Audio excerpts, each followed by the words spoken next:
before much of recorded history, the story of Africa's kingdoms has often been presented in fragments. Some accounts were written by travelers who viewed the continent from the outside. Others focused only on moments when African societies came into contact with distant empires, leaving the impression that history began only when foreign observers arrived. Yet the historical record preserved through archaeology, inscriptions, oral traditions, and centuries of scholarship tells a far broader story. Across deserts, river valleys, forests, mountains, grasslands, and coastlines, African societies developed their own political institutions, built thriving cities, commanded vast trade networks, and created cultures whose influence extended far beyond the continent itself. This is not the story of a single civilization. It is the story of many kingdoms whose histories intertwined across thousands of years.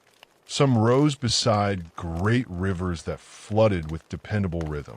Others flourished where caravans crossed the world's largest desert.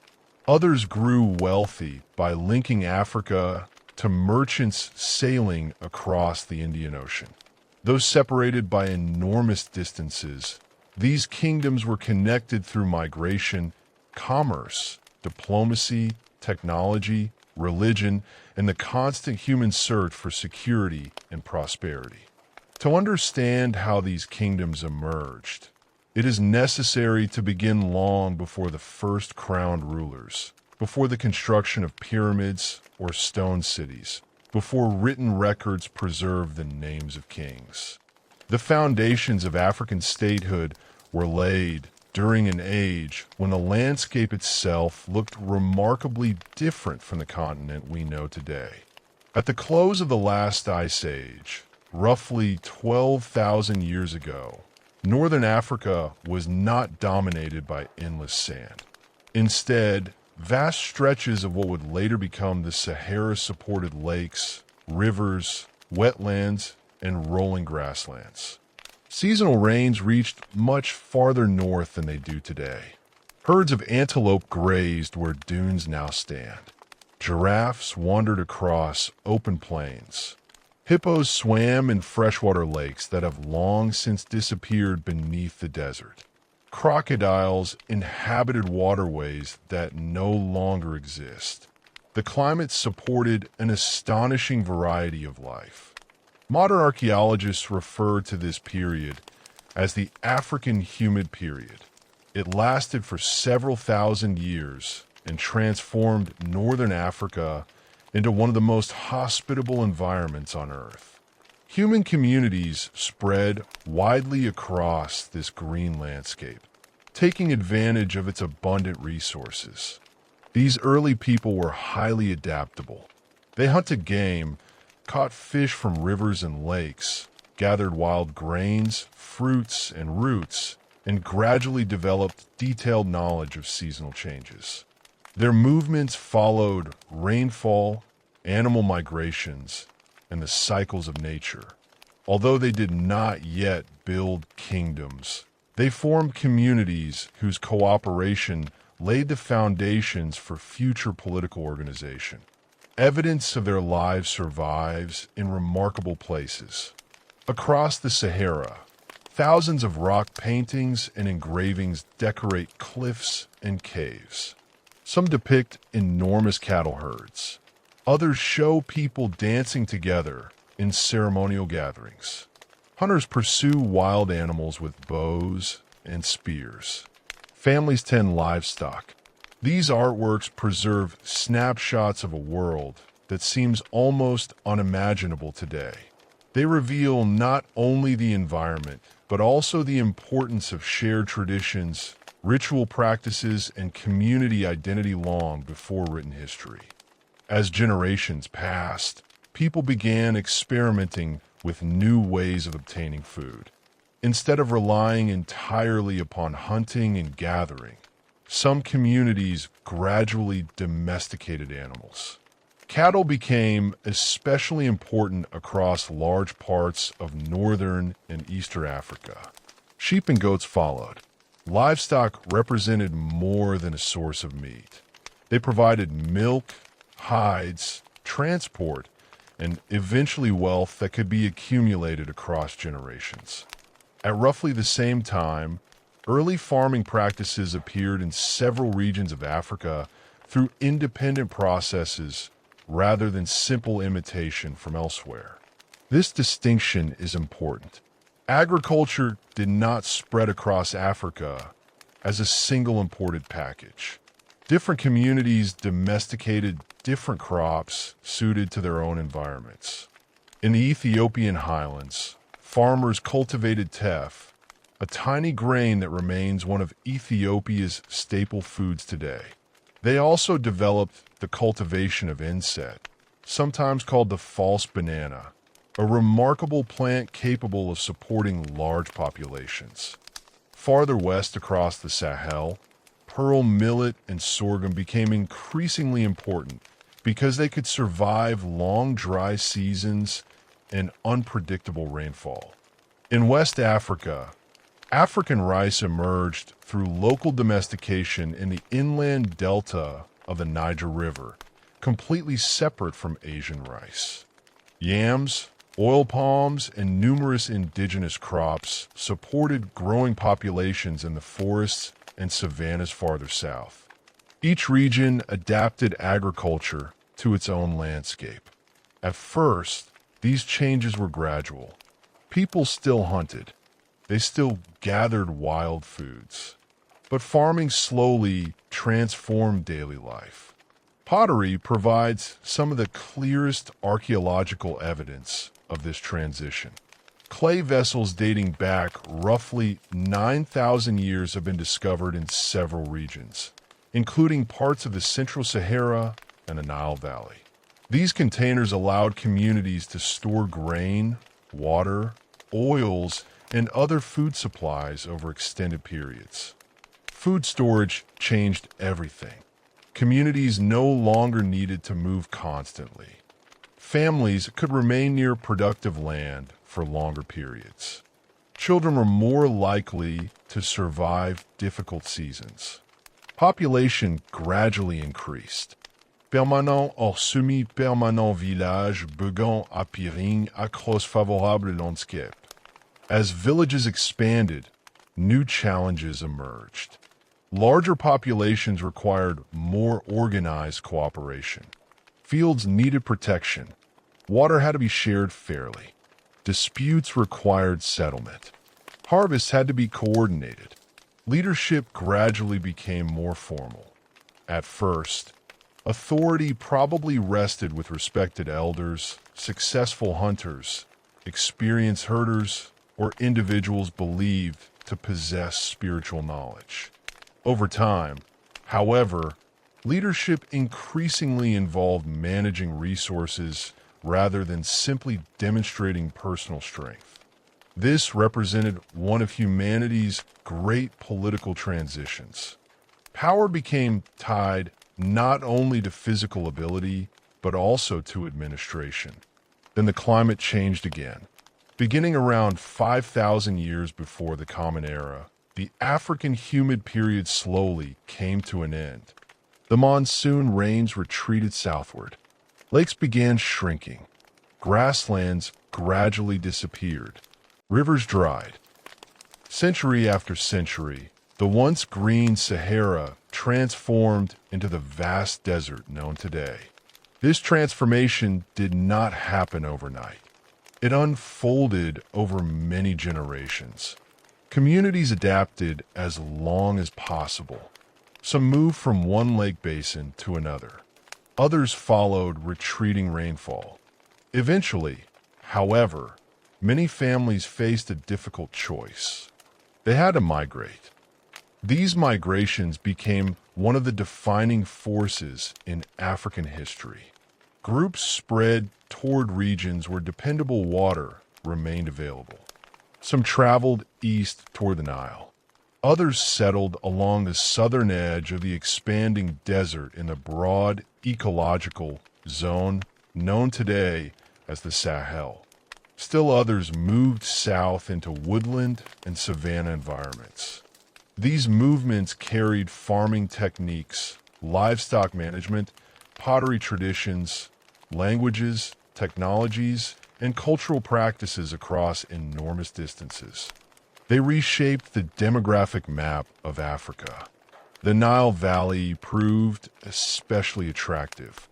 Unlike the disappearing lakes of the Sahara, the Nile offered remarkable consistency. Every year, its waters rose with seasonal floods fed by rainfall far to the south and in the Ethiopian highlands. When the floodwaters receded, they left behind rich layers of fertile silt ideal for agriculture. Communities along the Nile quickly recognized the extraordinary possibilities this environment offered. Fields produced reliable harvests. Fishing remained abundant. Livestock grazed on floodplain vegetation. Transport along the river connected settlements over long distances. The Nile became more than a river. It became an organizing principle for society itself. Yet the river's blessings required cooperation. Floods varied in height each year. Fields had to be measured after the waters withdrew. Irrigation channels required maintenance. Storage facilities had to preserve surplus grain for years when floods proved insufficient. No individual household could accomplish all these tasks alone. Collective labor became essential. The need for coordination encouraged increasingly sophisticated forms of administration. Leadership evolved accordingly. Those capable of organizing labor, resolving disputes, planning agricultural activities, and managing surplus food acquired growing authority. These developments were subtle. No single moment transformed villages into kingdoms. Instead, centuries of accumulated experience gradually produced more complex political structures. Meanwhile, similar processes unfolded elsewhere. Across the western Sahel, communities balanced seasonal farming with mobile livestock herding. This mixed economy proved remarkably resilient. During rainy seasons, crops flourished. During dry seasons, herders moved animals toward fresh grazing land. Such flexibility allowed populations to thrive despite increasingly variable climates. The Sahel also occupied an important geographical position. It formed a broad corridor stretching across Africa just south of the expanding Sahara. Long before famous camel caravans crossed the desert, this region already facilitated the movement of people, goods, technologies, and ideas. Slowly but steadily, connections developed between North Africa and the fertile lands farther south. These early interactions established foundations that later supported some of Africa's greatest commercial empires. Farther south, in areas that today include parts of Nigeria and Cameroon, agricultural communities continued expanding. Archaeological discoveries reveal settlements cultivating yams, oil palms, and other indigenous crops thousands of years before the Common Era. These societies also became increasingly skilled in pottery production and later metallurgy. Although they remained politically decentralized for long periods, they contributed significantly to the broader transformation occurring across the continent. Population growth accelerated wherever food supplies became more dependable. Larger communities encouraged specialization. Not everyone needed to produce food. Some individuals focused on pottery. Others crafted tools. Some became skilled hunters. Others developed expertise in ritual practices. Trade expanded between neighboring settlements. Exchange encouraged peaceful interaction, but also competition. Communities possessing desirable resources naturally attracted attention. Control over fertile land, valuable stone, livestock, or trade routes increasingly carried political significance. The first hints of organized territorial authority began emerging. Archaeologists have identified evidence of fortified settlements in several regions. These defenses suggest concerns about raiding, resource competition, and protection of growing populations. Walls required coordinated labor. Construction demanded planning. Defense required leadership. Such developments indicate that political organization continued becoming more sophisticated. Religion also strengthened social cohesion. Shared ceremonies reinforced collective identity. Rock art across the Sahara portrays dancing figures, cattle rituals, and symbolic gatherings whose precise meanings remain uncertain, but whose importance is unmistakable. Communities did not unite solely through economics. They also united through belief. Individuals able to lead ceremonies or interpret spiritual traditions likely held considerable influence. Political and religious authority often overlapped. This pattern would remain important throughout much of African history. Technology further accelerated change. By around 4,000 years before the Common Era, copper working appeared in parts of North Africa. Gold ornaments entered elite burials along the Nile. Metal tools improved agricultural efficiency. Metal weapons enhanced military capability. Control over metal production or access to valuable or strengthened emerging leaders. Even where metallurgy developed later, innovations in stone tools, pottery styles, architecture, and agricultural techniques steadily increased productivity. One region offers particularly revealing evidence of early political development. South of Egypt lay Nubia, a land extending along the Middle Nile. Long before famous Kushite kings ruled as pharaohs, Nubian communities had already begun forming organized polities. Settlements exchanged ivory, incense, animal skins, precious stones, and other luxury goods along the river. Leaders capable of regulating this commerce accumulated wealth and influence. Trade itself became a source of political authority.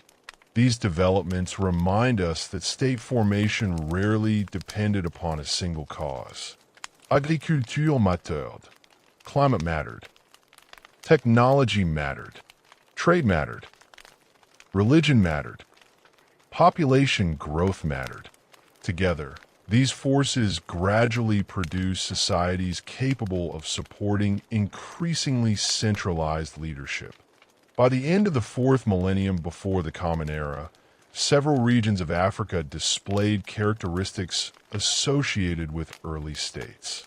Permanent settlements had expanded. Food surpluses supported growing populations. Specialized crafts appeared. Long-distance exchange connected distant communities. Leadership became increasingly institutionalized rather than temporary. None of these societies resembled the vast empires that would later dominate African history. Yet every kingdom began somewhere. Before monumental architecture, before royal dynasties, before written inscriptions celebrating kings, there existed generations of farmers, herders, traders, artisans, and community leaders whose innovations quietly transformed the foundations of society. Among all these developing regions, one would soon produce one of history's most enduring political institutions. Along the Nile, scattered farming communities were beginning to unite under increasingly powerful rulers. From this process emerged one of humanity's earliest centralized states. Its rulers would eventually be remembered by a title recognized across the world. They would become the pharaohs. As communities along the Nile became larger and more prosperous, cooperation gradually gave way to something even more ambitious. Individual villages no longer operated as isolated settlements concerned only with their own fields and herds. Instead, neighboring communities became increasingly connected through trade, shared irrigation, religious traditions, and competition for influence. Over many generations, local leaders expanded their authority beyond a single settlement, creating small regional polities that controlled clusters of villages. These early political centers formed the building blocks of one of the world's first unified kingdoms. The Nile itself encouraged this development in ways that few other rivers could. Flowing for thousands of kilometers from Central and Eastern Africa toward the Mediterranean, it acted as a natural highway. Boats could travel with the current to the north, while favorable winds often allowed sails to carry them back south. Goods, ideas, officials, priests, and craftsmen moved more easily than they could across most ancient landscapes. Geography encouraged political unity long before anyone consciously attempted to create a kingdom stretching from one end of the river to the other. By the late 4th millennium before the Common Era, Egypt consisted of two distinct regions. In the north lay Lower Egypt, the fertile delta where the Nile divided into multiple branches before reaching the Mediterranean Sea. Marshes, waterways, and rich farmland characterized the landscape. Fishing, agriculture, and trade flourished here, and contact with peoples living around the eastern Mediterranean was increasingly common. To the south stretched Upper Egypt, despite its name located farther upstream. Here the Nile flowed through a comparatively narrow valley enclosed by desert cliffs. Settlements hugged the riverbanks, and the surrounding desert provided natural protection against invasion while also concentrating agriculture along the floodplain. Although united by the same river, these two regions developed distinctive cultural traditions. Archaeologists recognized differences in pottery styles, burial customs, artistic motifs, and settlement patterns. Each region possessed its own leaders, its own sacred places, its own symbols of authority. Competition gradually intensified. As populations grew and trade expanded, ambitious rulers sought to extend their influence beyond traditional boundaries. Control of trade proved especially important. Upper Egypt occupied a strategic position linking the Nile Valley with Nubia farther south, where valuable resources including gold, ivory, ebony, incense, animal skins, and exotic products entered long-distance exchange networks.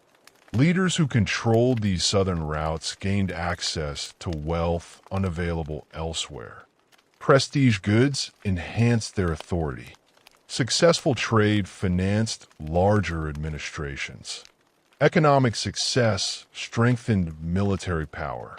Archaeological discoveries at sites such as Hierakonpolis, Abydos, and Nakata reveal societies becoming increasingly stratified during this period. Elite tombs grew larger. Craft production became more specialized. Monumental buildings appeared. Luxury objects demonstrated expanding social inequality. Political authority was clearly becoming concentrated in fewer hands. Exactly how Egypt achieved unification remains debated among historians. The surviving evidence combines archaeology with symbolic royal monuments rather than detailed historical records. Nevertheless, the broad outline is reasonably well understood. Around 3100 before the Common Era, a ruler traditionally identified as Narmer succeeded in bringing Upper and Lower Egypt under a single authority. Whether this occurred through one decisive campaign or through a longer process involving diplomacy, marriage alliances, economic pressure, and military conquest remains uncertain. What is clear is that a unified Egyptian state emerged. One remarkable artifact illustrates this transformation. Known today as the Narmer Palette, it was discovered in the ruins of an ancient temple at Hierakonpolis. Carved from dark stone and standing over 60 centimeters tall, it served as ceremonial rather than practical purpose. Its reliefs present Narmer wearing the white crown of Upper Egypt on one side, while striking a defeated enemy. On the opposite side, he appears wearing the red crown of Lower Egypt. Together, the two crowns symbolize dominion over both lands. The imagery is unmistakably political. Violence is presented not as chaos, but as the means through which order is established. The king appears larger than every other figure. His authority towers over soldiers, prisoners, officials, and ordinary people alike. Although the scenes are highly symbolic rather than literal historical reporting, they communicate a powerful message. The king has united Egypt. From this point onward, the ideal of a single ruler governing the entire Nile Valley became central to Egyptian civilization. Unification accomplished far more than military victory. It created one of history's earliest centralized bureaucracies. Officials surveyed farmland after annual floods. Taxes were collected primarily in grain and agricultural produce. Storehouses accumulated surplus harvests. Labor could be organized for large public works. Records documented economic activity. This administrative revolution proved every bit as important as military conquest. A kingdom could not survive through force alone. It required organization. Writing emerged at precisely the right moment to support this expanding state. Egyptian hieroglyphs evolved during the late pre-dynastic and early dynastic periods. Initially, they appeared on small labels attached to goods, seals identifying ownership, ceremonial objects, pottery, and administrative records. These earliest inscriptions were practical. They identified quantities, recorded names, marked ownership, tracked resources. Over time, writing became increasingly sophisticated. Scribes developed into one of the kingdom's most respected professional classes. Their ability to read and write gave them access to government service, temple administration, taxation, diplomacy, and royal record keeping. Unlike many occupations, literacy offered opportunities for social advancement. Instructional texts written centuries later even encouraged ambitious young men to become scribes by contrasting the comfort of administrative work with the physical hardships faced by farmers, soldiers, fishermen, or laborers. Administration alone, however, could not explain the remarkable stability of early Egypt. Equally important was the ideology surrounding kingship itself. The Egyptian ruler was not viewed merely as a political leader. He embodied cosmic order. The king served as the earthly representative of Horus, the falcon god associated with kingship, and later traditions increasingly emphasize his relationship with the sun god Ra. This divine status gave royal authority extraordinary legitimacy. To obey the king was not simply to follow a government. It was to participate in maintaining the proper order of a universe. Central to Egyptian political thought was the concept of Ma'at. This difficult-to-translate idea encompassed truth, justice, balance, harmony, and rightful order. The king's highest responsibility was preserving Ma'at against the forces of disorder. Successful harvests, peaceful society, fair judgment, religious ceremonies, military victories.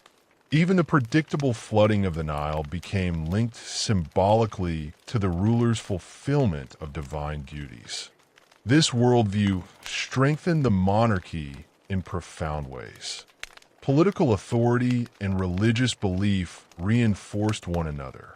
Challenges to the king became challenges to cosmic stability itself. The early dynastic period witnessed rapid institutional development. Memphis emerged as an important royal capital near the point where Upper and Lower Egypt met. Its location allowed efficient oversight of both regions, while providing access to major trade routes extending north into the Mediterranean world and south toward Nubia. Royal expeditions expanded Egypt's economic reach. The Sinai Peninsula supplied copper and turquoise. Lebanon provided cedar, timber unavailable within Egypt itself. Nubia yielded gold and other valuable resources.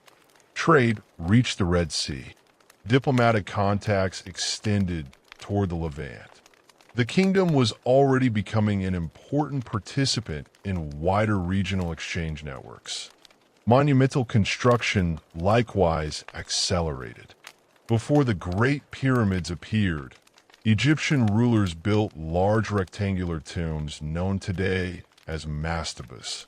Constructed primarily from mud brick, these elaborate structures protected underground burial chambers filled with food offerings, furniture, jewelry, tools, pottery, and ceremonial objects intended for use in the afterlife. These tombs reveal much about Egyptian society. They required enormous quantities of labor. Stone had to be quarried, mud bricks manufactured, food supplied to workers. Craftsmen produced intricate grave goods. Officials coordinated logistics. The ability to mobilize such resources demonstrated the growing power of the centralized state. Around 2686 before the Common Era, Egypt entered what historians call the Old Kingdom. This period witnessed one of humanity's greatest architectural achievements. Its beginnings can be traced to King Djoser and his brilliant architect, Imhotep. Instead of constructing another mastaba, Imhotep designed an entirely new form of royal monument. At Saqqara, successive layers of stone mastabas were stacked upon one another to create the step pyramid. This structure became the world's first monumental stone pyramid. Its significance extended far beyond architecture.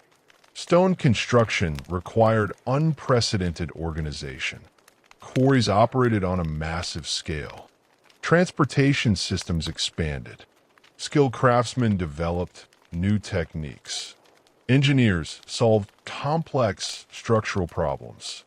Administrative coordination reached new levels of sophistication. The Step Pyramid announced that Egypt possessed both the resources and the organizational capacity to accomplish projects unlike anything attempted before. Later kings pushed these achievements even further. During the Fourth Dynasty, Pharaoh Khufu commissioned what remains the largest pyramid ever built. Rising originally to nearly 147 meters, the Great Pyramid of Giza stood as the tallest human-made structure on Earth for almost 4,000 years. Nearby, Khafre and Menkaure constructed their own pyramids, creating the monumental landscape still recognized across the world today. For centuries, popular imagination associated these pyramids with enslaved labor. Modern archaeology paints a different picture. Excavations near Giza have uncovered carefully planned workers' villages complete with housing, bakeries, breweries, medical facilities, workshops, and cemeteries. The evidence indicates that many laborers were Egyptian citizens performing seasonal service during periods when agricultural work paused because floodwaters covered the fields. Farmers contributed labor as part of their obligations to the state. In return, they received food, clothing, shelter, and medical care. Highly skilled specialists, including stonemasons, surveyors, engineers, sculptors, and administrators, worked year-round. The pyramids therefore represent not only engineering brilliance, but also extraordinary administrative coordination. Supplying thousands of workers demanded careful planning.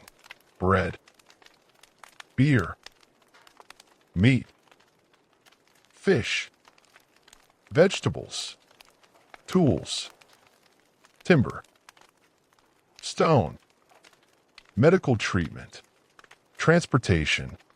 Everything required organization on a national scale.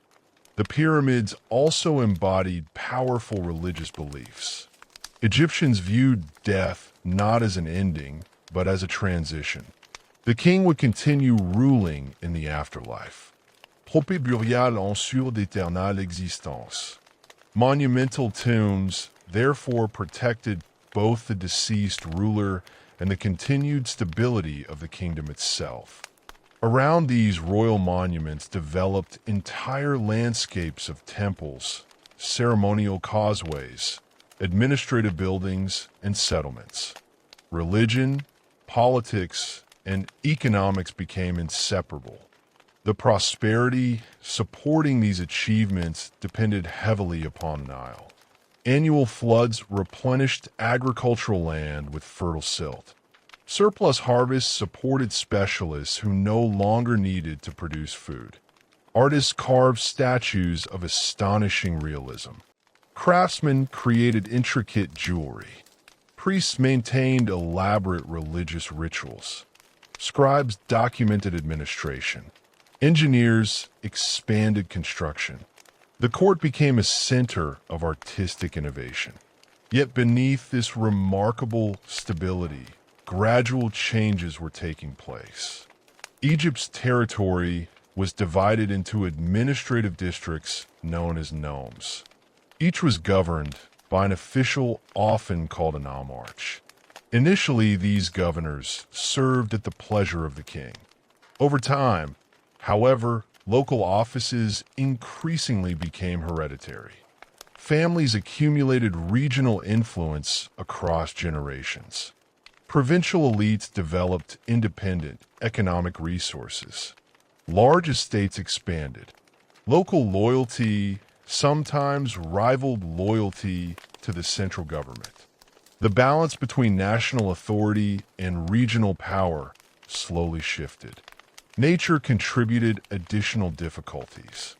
Toward the end of the Old Kingdom, evidence suggests that a series of relatively low Nile floods reduced agricultural production. Smaller harvests meant less surplus grain. Reduced surpluses weakened the state's ability to finance large projects and reward loyal officials. Economic stress intensified political tensions already developing between the royal court and provincial elites. By approximately 2180 before the Common Era, centralized authority had weakened dramatically. The Old Kingdom came to an end. What followed has traditionally been called the First Intermediate Period. Earlier historians often describe this era as one of complete collapse. Modern scholarship presents a more nuanced picture. Certainly, political unity fragmented. Multiple dynasties competed for legitimacy. Regional governors exercised increasing independence. Yet cultural life did not disappear. Instead, artistic styles diversified. Local traditions flourished. Provincial elites sponsored their own monuments. Literature explored themes of justice, leadership, and social responsibility with remarkable sophistication. Periods of decentralization often encourage creativity rather than simply representing decline. Eventually, rulers based at Thebes succeeded in reunifying Egypt. Around 2055 before the Common Era, Mentuhotep II restored centralized government and inaugurated what historians call the Middle Kingdom. The restoration involved more than military victory. Administration required rebuilding. Provincial authority had to be balanced carefully with royal oversight. Irrigation projects expanded. Agriculture recouvrée. Trade resumed. The monarchy adapted lessons learned during the preceding centuries. Kingship itself evolved. The pharaoh remained divine. Yet royal inscriptions increasingly portrayed the ruler not only as an exalted god, but also as a guardian responsible for protecting ordinary people. Justice, security, prosperity, compassion. These themes became more prominent in royal ideology. The image of the king grew subtly more paternal. The Middle Kingdom also expanded Egypt's influence farther south. Nubia became strategically important because of its rich deposits of gold and its position controlling trade with regions deeper inside Africa. Fortresses appeared along the Nile. These strongholds protected trade routes, monitored movement, and projected Egyptian authority into frontier regions. Yet relations with Nubia remained complex. Trade continued alongside military expansion. Cultural exchange flowed in both directions. Ideas, technologies, religious practices, and artistic influences crossed the border repeatedly.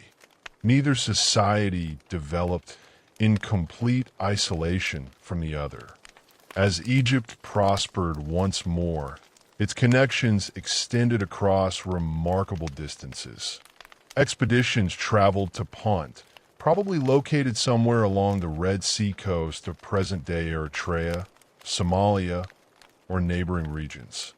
Ships returned carrying incense, ebony, gold, ivory, aromatic resins, exotic animals, and other luxury goods prized by temples and royal courts. To the northeast, diplomatic and commercial ties linked Egypt with Levantine cities. Merchants imported timber, wine, oils, silver, and manufactured goods while exporting grain, linen, papyrus, and luxury products. The Nile Kingdom stood at the intersection of Africa and the broader ancient Near East. Its influence continued growing. Yet to the south, another civilization was steadily becoming stronger. For generations, Egyptian rulers had viewed Nubia as a source of valuable resources. Soon they would discover that Nubia was far more than a frontier rich in gold. It was becoming the heartland of powerful African kingdoms whose history would eventually reshape the balance of power along the Nile itself.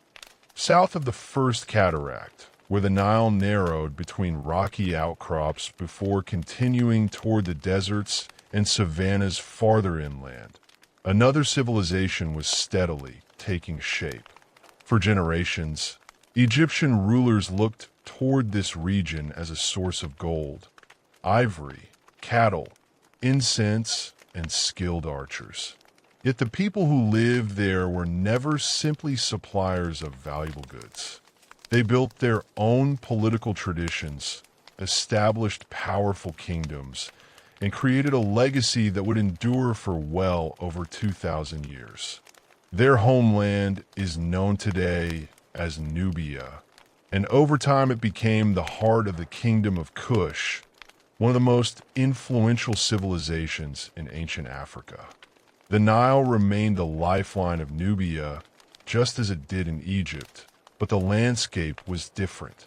The river wound through long stretches of desert broken by fertile floodplains, rocky cataracts, and narrow agricultural corridors. Rainfall was less predictable than in the Ethiopian highlands, making the annual rhythm of the Nile especially important. Communities settled close to the river, cultivating grain, raising cattle, sheep, and goats, and taking advantage of the trade routes that connected northeastern Africa with regions far to the south. Long before Kush emerged as a powerful kingdom, Nubian communities had already developed rich cultural traditions. Archaeological discoveries reveal finely crafted pottery, carefully planned cemeteries, and evidence of long-distance trade reaching deep into Central Africa. Gold ornaments, beads made from exotic materials, ivory carvings, and imported luxury goods demonstrate that Nubia participated in extensive commercial networks centuries before many other parts of the ancient world established comparable systems. Among the earliest major political centers was the city now known as Kerma. Located near the third cataract of the Nile, Kerma occupied an ideal position for controlling river traffic moving between Egypt and the African interior. By the early second millennium before the Common Era, what had once been a regional settlement had grown into a thriving urban center surrounded by villages, farmland, and royal cemeteries. Excavations have transformed historians' understanding of Kerma. Earlier generations of scholars often assumed that Nubian civilization existed only because of Egyptian influence. Modern archaeology has overturned that assumption. The monumental buildings, distinctive pottery, and unique burial customs discovered at Kerma demonstrate the existence of an independent civilization with its own political institutions and artistic traditions. One of the city's most impressive structures was a massive mud brick building known today as the Western Defufa. Rising high above the surrounding landscape, it dominated the skyline and likely served important religious and ceremonial functions. Nearby stood another monumental complex associated with elite burials, indicating that Kerma possessed both centralized authority and organized religious institutions capable of mobilizing large numbers of workers. The cemeteries surrounding the city reveal striking differences in wealth and social status. Some graves contain only modest possessions. Others include elaborate jewelry, finely crafted weapons, imported goods, and sacrificed livestock. These differences suggest a society organized into distinct social classes, with powerful rulers commanding significant resources. Trade lay at the center of Kerma's success. From regions farther south came gold mined in Nubia's rich deposits, ivory from elephants roaming Central Africa, ebony, incense, animal skins, ostrich feathers, and other luxury products highly valued throughout the ancient world. From Egypt arrived linen, manufactured goods, metal tools, decorative objects, and agricultural products. Kerma stood between these worlds. Its rulers taxed commerce, regulated exchange, and accumulated wealth by controlling movement along the Nile. This strategic position made the kingdom both prosperous and politically influential. Relations with Egypt shifted repeatedly over the centuries. At times, merchants crossed the border peacefully. Diplomatique contact flourished. Luxury goods flowed in both directions. At other moments, rivalry replaced cooperation. Egyptian rulers understood that whoever controlled Nubia controlled access to enormous mineral wealth. Gold from Nubia became particularly important to the Egyptian economy. As Egyptian power expanded during the Middle Kingdom, a chain of heavily fortified settlements appeared along the Nile. These fortresses monitored trade, collected taxes, and projected Egyptian authority deep into Nubian territory. Their construction demonstrates how seriously Egypt viewed the region. Nubia was never merely a distant frontier. It was strategically indispensable. Despite Egyptian military pressure, Kerma remained resilient. Indeed, when Egypt entered a period of political fragmentation during the Second Intermediate Period, Nubia seized the opportunity to strengthen its own position. While northern Egypt fell under the control of the Hyksos, rulers at Kerma expanded their influence. Some evidence even suggests diplomatic cooperation between Kerma and the Hyksos against the Egyptian kingdom based at Thebes. Although many details remain uncertain, the broader pattern is clear. As Egypt weakened, Kush grew stronger. Eventually, however, Egyptian fortunes changed. The rulers of Thebes reunited the country, expelled the Hyksos, and established what historians call the New Kingdom. These pharaohs pursued an ambitious foreign policy unlike anything seen before in Egyptian history. Military campaigns carried Egyptian armies far into the Levant. To the south, they turned once again toward Nubia. Over a series of campaigns, Egyptian forces conquered Kerma and incorporated much of Nubia into the expanding empire. Egyptian administrators governed the region. Temples dedicated to Egyptian gods rose beside the Nile. Official inscriptions appeared in hieroglyphs. Royal officials supervised taxation and trade. At first glance, this might appear to mark the end of Nubian independence. The reality was far more complex. Cultural exchange flowed in both directions. Egyptian customs became influential among Nubian elites. At the same time, Nubian traditions endured. Local languages continued to be spoken. Traditional beliefs survived alongside Egyptian religious practices. Many Nubians entered Egyptian service as soldiers, administrators, craftsmen, and officials. Egyptian armies came to value Nubian archers for their exceptional skill. Some rose to positions of considerable responsibility within the empire. For several centuries, Egypt maintained substantial influence over Nubia. Yet empires rarely remained permanent. During the late second millennium before the Common Era, Egypt entered another period of political decline. Foreign invasions, internal struggles, and economic pressures weakened central authority. Gradually, Egyptian control over Nubia diminished. Into this changing political landscape stepped a new generation of Nubian rulers determined to restore local independence. Their center of power emerged near a sacred mountain known today as Jebel Barkal. Nearby stood the city of Nepeta. The location carried enormous symbolic significance. The mountain itself was regarded as sacred, and the nearby temple of Ammonius became one of the most important religious centers in the kingdom. Although the rulers of Nepeta adopted many elements of Egyptian royal culture, they did not simply imitate their northern neighbors. Instead, they reinterpreted those traditions through a distinctly Nubian perspective. Kings were buried beneath pyramids once again, yet these pyramids differed noticeably from those of Egypt. They were generally smaller. Their sides rose more steeply. Their decorative styles blended Egyptian symbolism with local artistic traditions.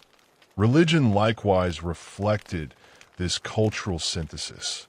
Ammonius occupied a central place within Kushite belief, but local deities remained important. Royal legitimacy drew upon both Egyptian concepts of divine kingship and long-established Nubian traditions. This blending of influences created a unique political culture rather than a copy of Egypt. As Nepeta grew stronger, events farther north created an extraordinary opportunity. Egypt had once again become divided. Regional rulers competed for power. Local dynasties controlled different parts of the country. No single king commanded the entire Nile Valley. For the rulers of Kush, this instability presented both danger and possibility. Among them rose one of the most remarkable figures in African history. His name is commonly rendered today as Pi, though some sources use the form Pianki. Around the middle of the 8th century before the Common Era, Pi began extending Kushite influence into Upper Egypt. His campaign is unusually well documented thanks to a monumental inscription known as the Victory Stela. Unlike many ancient records, it offers a detailed narrative of military operations, diplomatic negotiations, and royal ideology. Naturally, it presents events from the victor's perspective. Even so, it provides historians with invaluable insight into Kushite ambitions. Pi portrayed himself not merely as a conqueror, but as the rightful defender of divine order.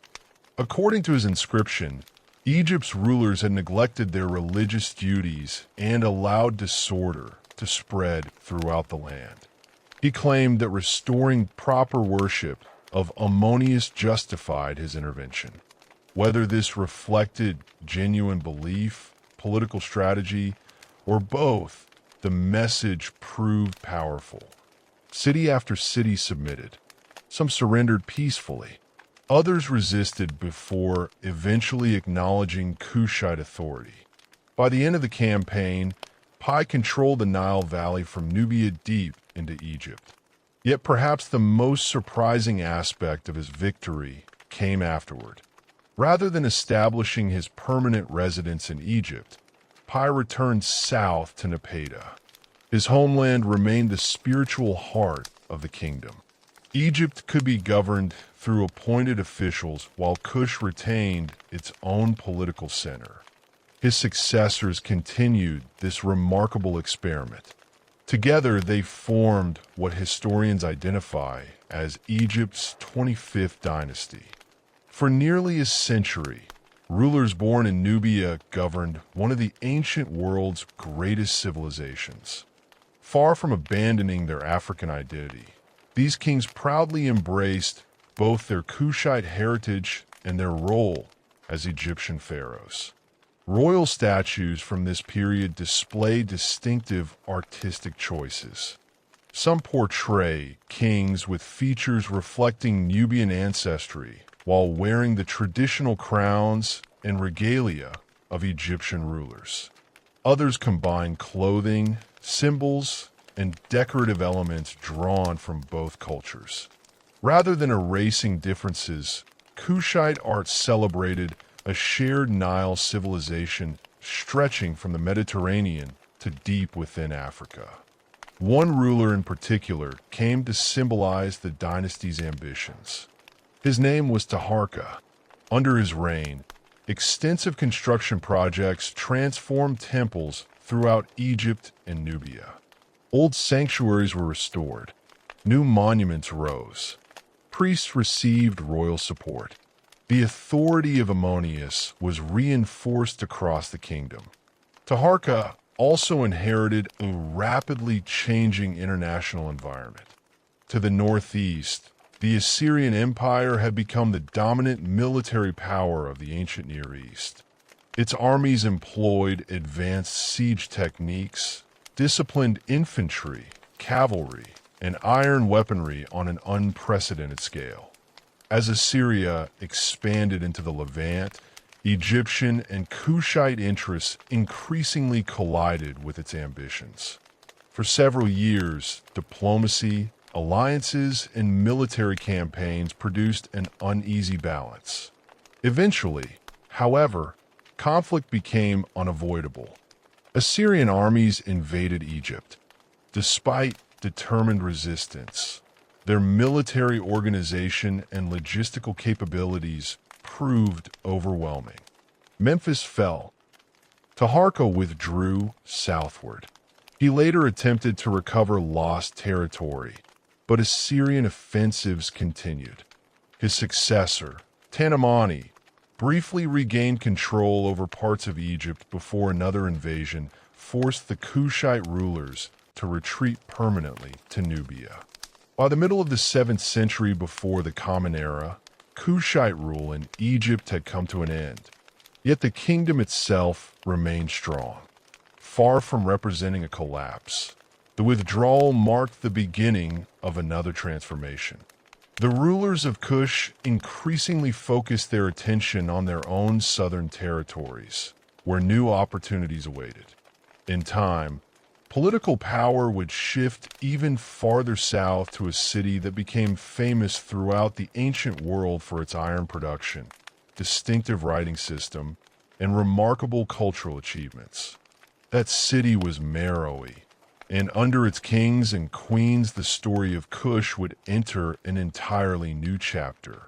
As Kushite rulers gradually shifted their political center away from Nepeta, they did not abandon the traditions that had shaped their kingdom. Instead, they adapted them to new circumstances. The move reflected changing political realities, evolving trade patterns, and the advantages offered by a landscape farther south.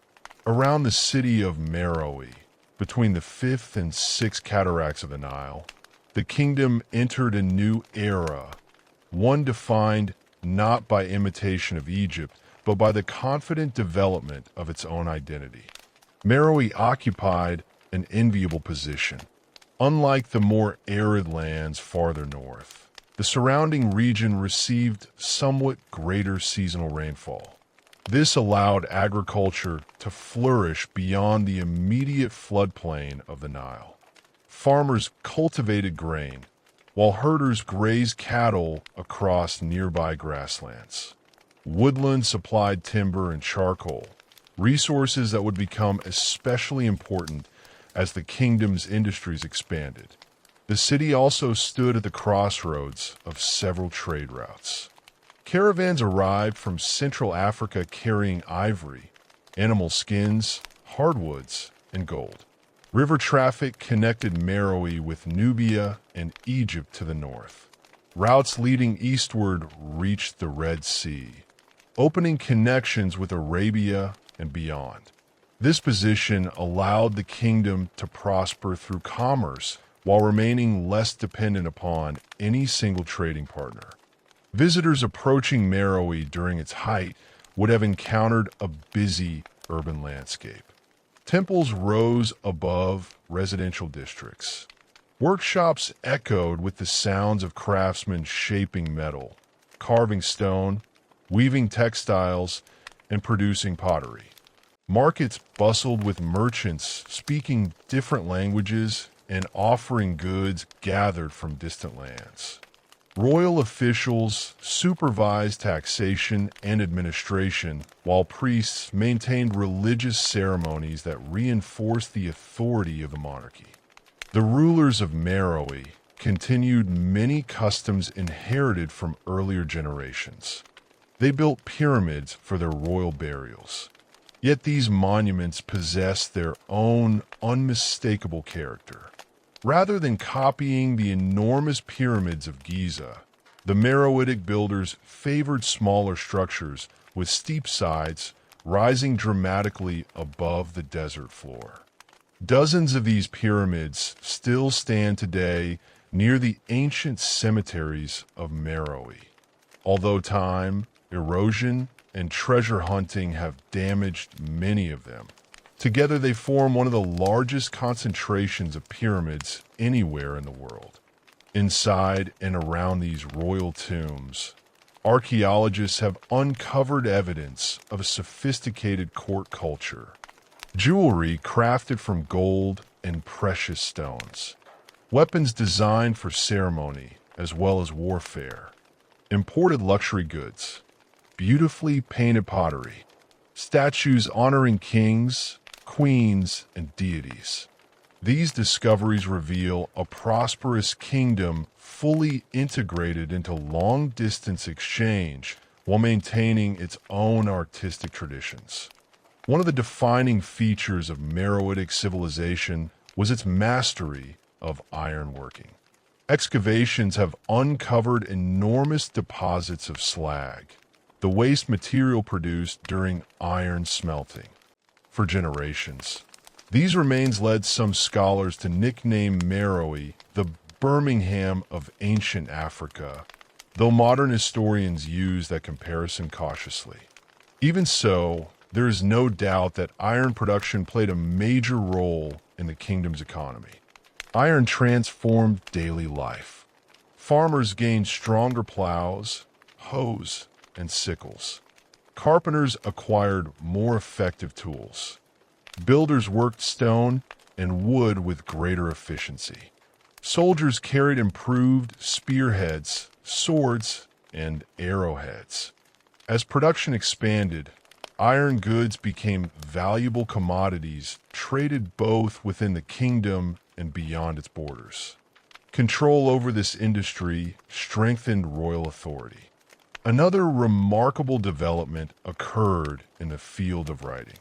For centuries, official inscriptions in Kush had relied heavily upon Egyptian hieroglyphs, particularly in religious contexts. Gradually, however, a distinct writing system emerged. Today it is known as the Meroitic script.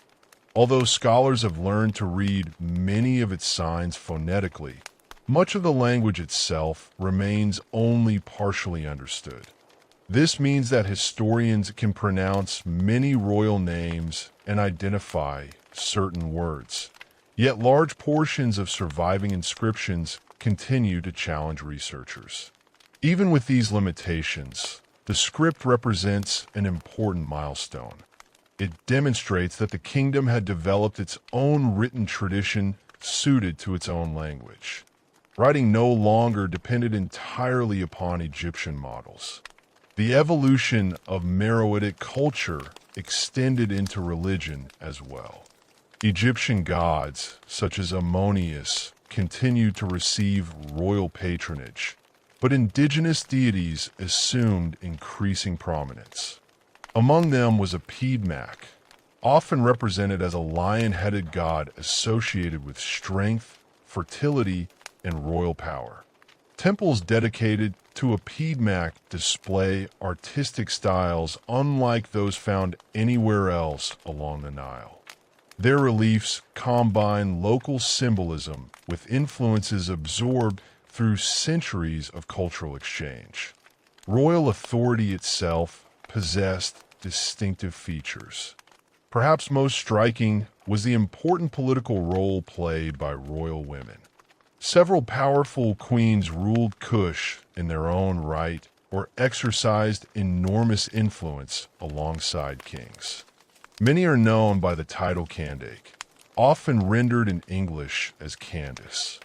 Ancient writers from the Mediterranean occasionally mentioned these formidable rulers, describing queens who commanded armies, negotiated with foreign powers, and governed substantial territories. Although details differ from one reign to another, archaeological evidence confirms that royal women occupied positions of exceptional authority within Kushite society.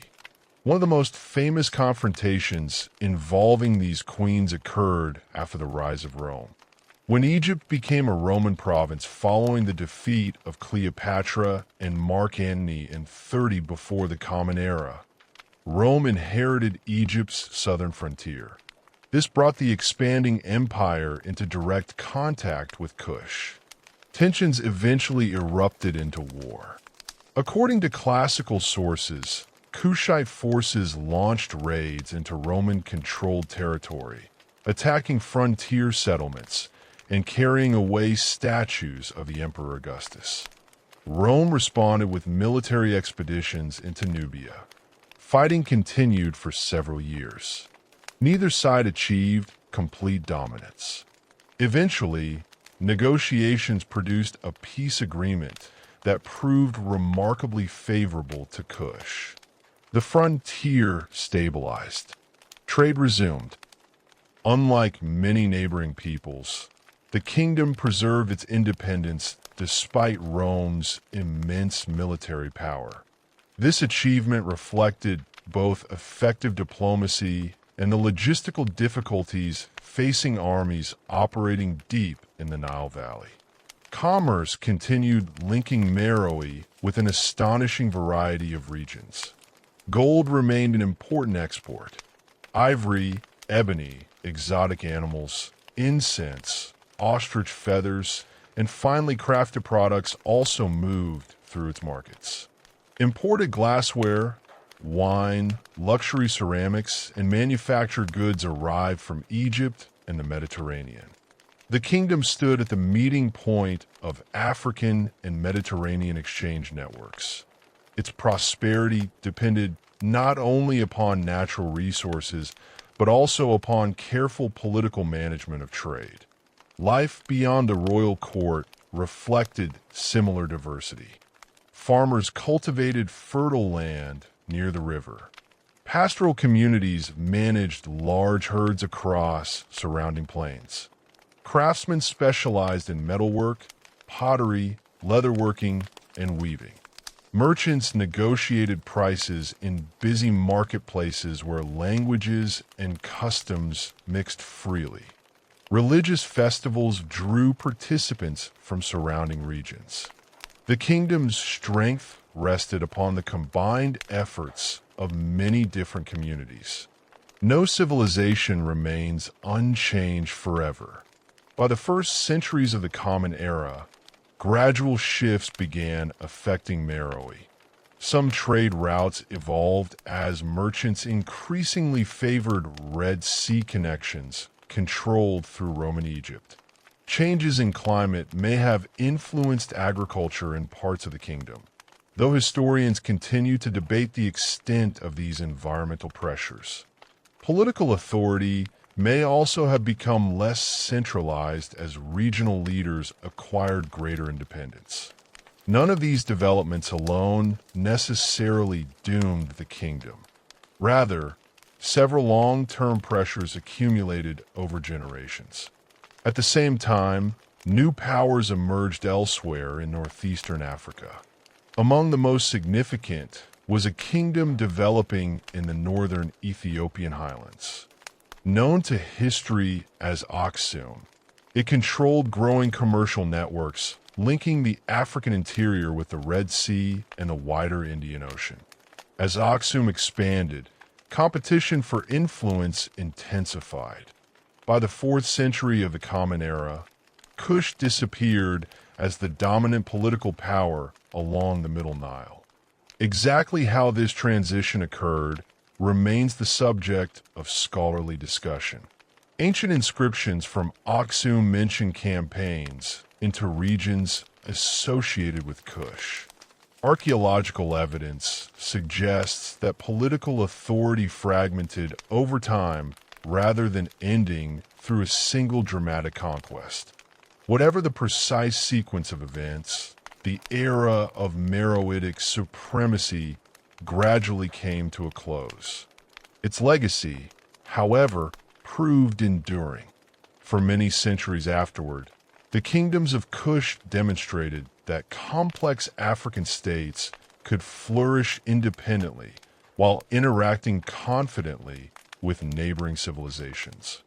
They mastered agriculture in demanding environments. They developed advanced industries. They fostered literacy. They produced monumental architecture. They defended their sovereignty against some of the most powerful empires of the ancient world. Perhaps most importantly, they remind us that the history of the Nile belongs not only to Egypt. For thousands of years, the river united many civilizations, each contributing its own traditions, innovations, and achievements. While Kush was reaching the height of its power in the Nile Valley, another remarkable story was unfolding far to the northwest.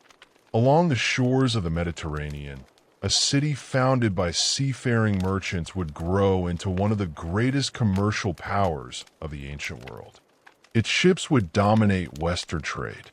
Its generals would challenge Rome itself.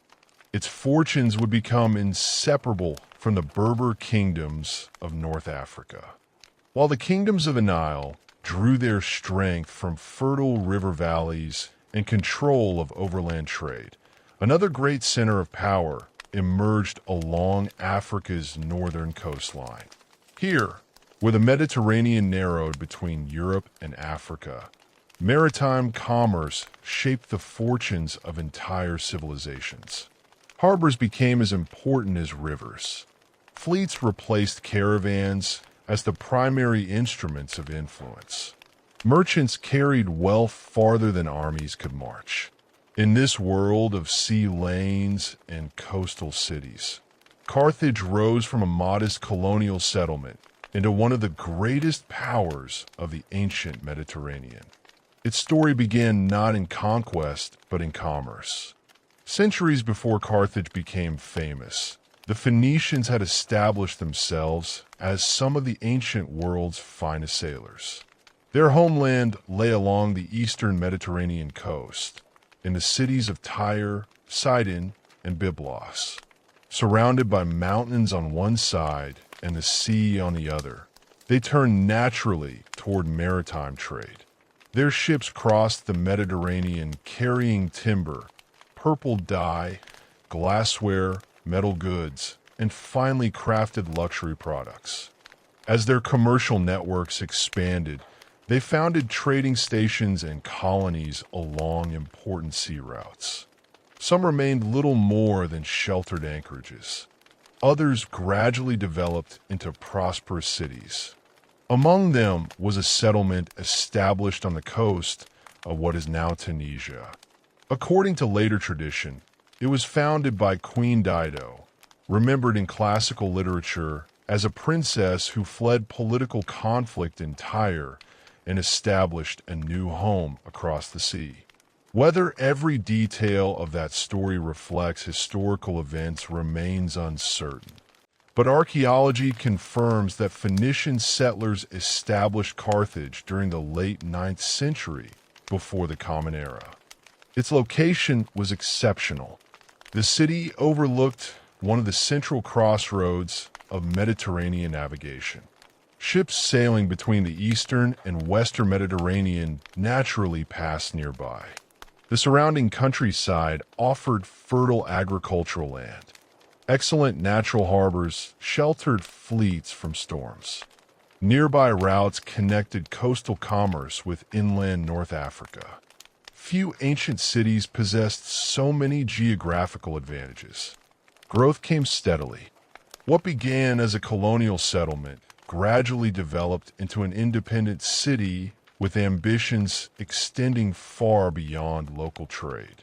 As the influence of Tyre declined under pressure from powerful Near Eastern empires, Carthage assumed increasing responsibility for Phoenician interests in the Western Mediterranean.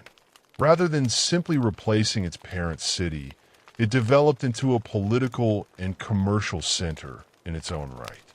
Merchants formed the backbone of Carthaginian society. Their ships reached Sicily, Sardinia, Corsica, southern Spain, the Balearic Islands.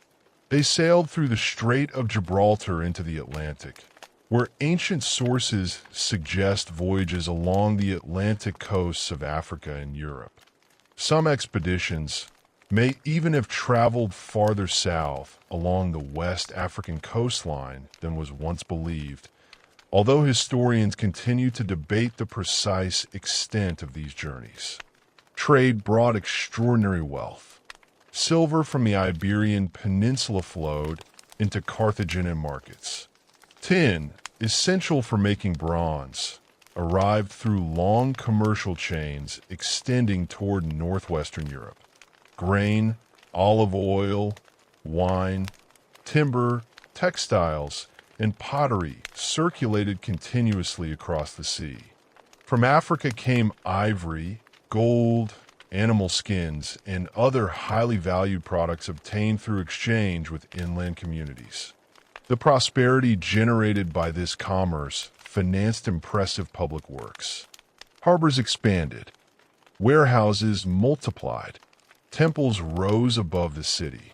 Defensive walls protected its growing population. Unlike many ancient kingdoms ruled by hereditary monarchs, Carthage developed a more complex political system. Executive authority rested primarily with two annually elected magistrates known as Sophetes. Their office has often been compared, cautiously, to the Roman consulship because two officials served simultaneously rather than concentrating power in a single ruler. They governed alongside influential councils composed largely of wealthy aristocratic families. Assemblies of citizens also participated in certain political decisions. Although political influence remained concentrated among elite merchants and landowners, this mixed system provided stability for centuries. Economic success depended upon maintaining secure trade routes. To protect those routes, Carthage built one of the strongest navies of the ancient world. Its shipyards became renowned for efficiency. Warships known as quinquiremes combined speed with formidable striking power. Merchant vessels transported enormous quantities of goods between distant ports. Experienced sailors navigated using stars, coastlines, seasonal winds, and generations of accumulated maritime knowledge. The city itself reflected this naval orientation. Its famous circular military harbor, known today through archaeological remains and ancient descriptions, represented an extraordinary feat of engineering. Protected by outer defenses, it contained docking facilities capable of sheltering large fleets. An island at its center housed naval administration and command facilities. Everything about Carthage emphasized its identity as a maritime power. Yet no coastal civilization thrives entirely alone. Beyond the fertile coastal plains lived the diverse peoples whom Greek and Roman writers broadly described as Libyans or Numidians, though these labels encompassed many distinct Berber communities with their own languages, customs, and political traditions. These societies occupied environments ranging from fertile valleys to rugged mountains and semi-arid grasslands. Some practiced settled agriculture. Others relied more heavily upon pastoralism. Many combined farming, herding, and regional trade. Their relationships with Carthage varied considerably. At times they served as allies. At other moments they resisted Carthaginian expansion. Intermarriage, diplomacy, commerce, and occasional warfare created a constantly shifting political landscape. One contribution became especially famous throughout the ancient world. Berber horsemen developed an extraordinary reputation for cavalry warfare. Their riders moved with remarkable speed across difficult terrain. Instead of relying upon heavy armor, they emphasized mobility, precision, and tactical flexibility. Ancient commanders repeatedly sought their services. Numidian cavalry would eventually play decisive roles in some of history's most famous battles. As Carthage accumulated wealth, it expanded its political influence across much of the Western Mediterranean. Colonies and allied settlements strengthened commercial networks. Strategic islands came under Carthaginian control. Competition with Greek colonies in Sicily intensified. Several wars erupted over influence in the central Mediterranean, foreshadowing an even greater rivalry that lay ahead. Across the sea, another republic was steadily increasing in strength. Rome had begun as one among many Italian city-states. Over generations, it expanded throughout the Italian peninsula, developing disciplined armies and growing political confidence. Eventually, the interests of Rome and Carthage overlapped. Neither power sought immediate total war, yet both recognized the strategic importance of Sicily. The island occupied a central position between North Africa and Italy. Control of its ports promised enormous commercial and military advantages. Disputes escalated. Diplomacy failed. The First Punic War began in 264 before the Common Era. For more than 2 decades, Rome and Carthage struggled for supremacy. Initially, Carthage appeared to possess overwhelming naval superiority. Its sailors had generations of experience. Its fleets dominated Western waters. Rome, by contrast, possessed little maritime tradition. Instead of accepting defeat, Roman leaders adapted. They launched an unprecedented shipbuilding program, reportedly using captured Carthaginian vessels as models. Within a remarkably short time, Rome transformed itself into a major naval power. Innovation played an important role. Roman engineers introduced boarding bridges known as corvi, allowing infantry trained for land combat to fight effectively at sea. Naval battles increasingly resembled battles on floating platforms. After years of costly campaigns, Rome emerged victorious. Carthage surrendered Sicily and paid a substantial indemnity. The defeat damaged Carthaginian prestige, but did not destroy its commercial strength. Merchants continued trading. Agriculture flourished. The city recovered economically with surprising speed. Recovery owed much to developments in Iberia. Carthaginian leaders expanded their influence across parts of modern Spain, where rich silver mines financed renewed military strength. Among the families guiding this expansion, one would become legendary. The Barcid family produced a succession of gifted commanders. Its most famous member was Hannibal. From an early age, Hannibal accompanied military expeditions. Ancient writers later claimed that as a child he swore eternal hostility toward Rome, though the story may reflect later tradition more than historical certainty. Whatever the truth, few commanders have inspired greater admiration among military historians. When the Second Punic War erupted in 218 before the Common Era, Hannibal chose a strategy almost no one expected. Instead of confronting Rome primarily by sea, he marched overland from Iberia toward Italy. His army crossed rivers, traversed hostile territory, and eventually attempted one of antiquity's greatest military feats, the crossing of the Alps. The journey proved devastating. Snow, steep mountain passes, cold, ambushes, disease. Many soldiers and animals perished, yet enough survived to reach northern Italy, where Hannibal began one of history's most remarkable campaigns. Over the following years, he repeatedly defeated Roman armies at the Trebia River, at Lake Trasimene, and most famously at Cannae in 216 before the Common Era. There, through brilliant tactical planning, Hannibal surrounded a much larger Roman force. The resulting destruction shocked the Mediterranean world. Ancient historians regarded Cannae as one of the greatest battlefield victories ever achieved. Yet winning battles and winning wars are not always the same.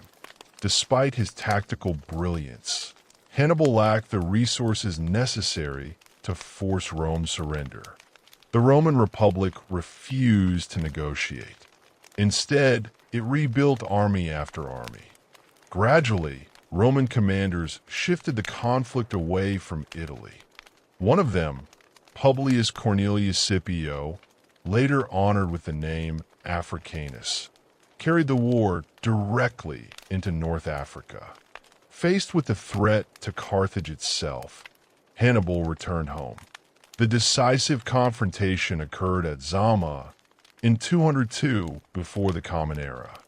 There, Scipio's forces, aided significantly by Numidian cavalry under King Massinissa, defeated Hannibal's army. The result transformed Mediterranean history. Carthage survived as a city, but lost its overseas empire. Its military power was sharply restricted. Rome emerged as the dominant Western Mediterranean state. Even after defeat, Carthage remained remarkably productive. Its farmers cultivated grain, olives, figs, grapes, and numerous other crops using sophisticated agricultural techniques. The Carthaginian writer Mago composed an extensive treatise on farming that later impressed even Roman scholars after the destruction of the city. Roman authorities considered the work so valuable that they ordered it translated into Latin. This quiet recognition illustrates an important truth. Military victory does not erase intellectual achievement. Knowledge often survives even when states fall. As Carthage rebuilt its economy, many Roman politicians grew uneasy. They feared that renewed prosperity might eventually restore Carthaginian power. Political tensions increased. Finally, in 149 before the Common Era, the Third Punic War began. This conflict differed greatly from the previous two. Rather than competing for influence, Rome sought final victory. The siege lasted nearly 3 years. Carthaginian defenders resisted fiercely despite overwhelming odds. Street by street, house by house, they fought to preserve their city. When Roman forces finally broke through in 146 before the Common Era, Carthage was destroyed. Many inhabitants were killed. Others were enslaved. The city that had challenged Rome for more than a century ceased to exist as an independent state. Yet the story of North Africa did not end there. Long before Rome's triumph, Berber kingdoms had already begun emerging as important regional powers in their own right. Under leaders such as Massinissa, Numidia unified large territories across the interior. Its rulers blended local traditions with influences drawn from the wider Mediterranean, demonstrating once again that African political history was never simply a story of outside empires acting upon passive societies. North Africa remained a land of dynamic kingdoms, resilient communities, and evolving cultures whose influence would continue long after Carthage's fall. Far to the east, meanwhile, another African kingdom was beginning to rise. High in the mountains overlooking the Red Sea, the foundations of Aksum were being laid, and with them the emergence of one of the ancient world's greatest trading powers. While the Western Mediterranean witnessed the rivalry between Carthage and Rome, another center of power was quietly emerging on the opposite side of the continent. In the northern highlands of present-day Ethiopia and Eritrea, communities that had cultivated the rugged mountain landscape for centuries were developing a kingdom whose influence would eventually reach across the Red Sea, into Arabia, and throughout the Indian Ocean. This was Aksum, one of the great civilizations of late antiquity, a state whose rulers minted their own coins, commanded international trade, and helped shape the religious history of northeastern Africa.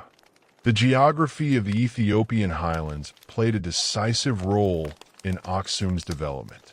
Unlike the broad floodplains of the Nile or the open grasslands of the Sahel, these highlands were defined by steep valleys, elevated plateaus, and volcanic soils. Seasonal rains supported productive agriculture, while the higher elevations provided a cooler climate than the surrounding lowlands. Generations of farmers learned to cultivate this challenging terrain by building terraces that reduced erosion and conserved precious soil. These carefully managed landscapes produced grains, pulses, and livestock capable of sustaining growing populations. Long before Aksum emerged as a kingdom, the region had already participated in regional exchange. Communities traded obsidian, metals, livestock, and agricultural products with neighboring peoples. Contact across the Red Sea linked the African coast with southern Arabia, where merchants carried incense, spices, textiles, and luxury goods between Africa, the Near East, and the wider Indian Ocean. These early commercial relationships encouraged cultural exchange as well as economic growth. Ideas crossed the sea alongside merchandise. Architectural styles evolved. Writing systems developed. Religious traditions interacted.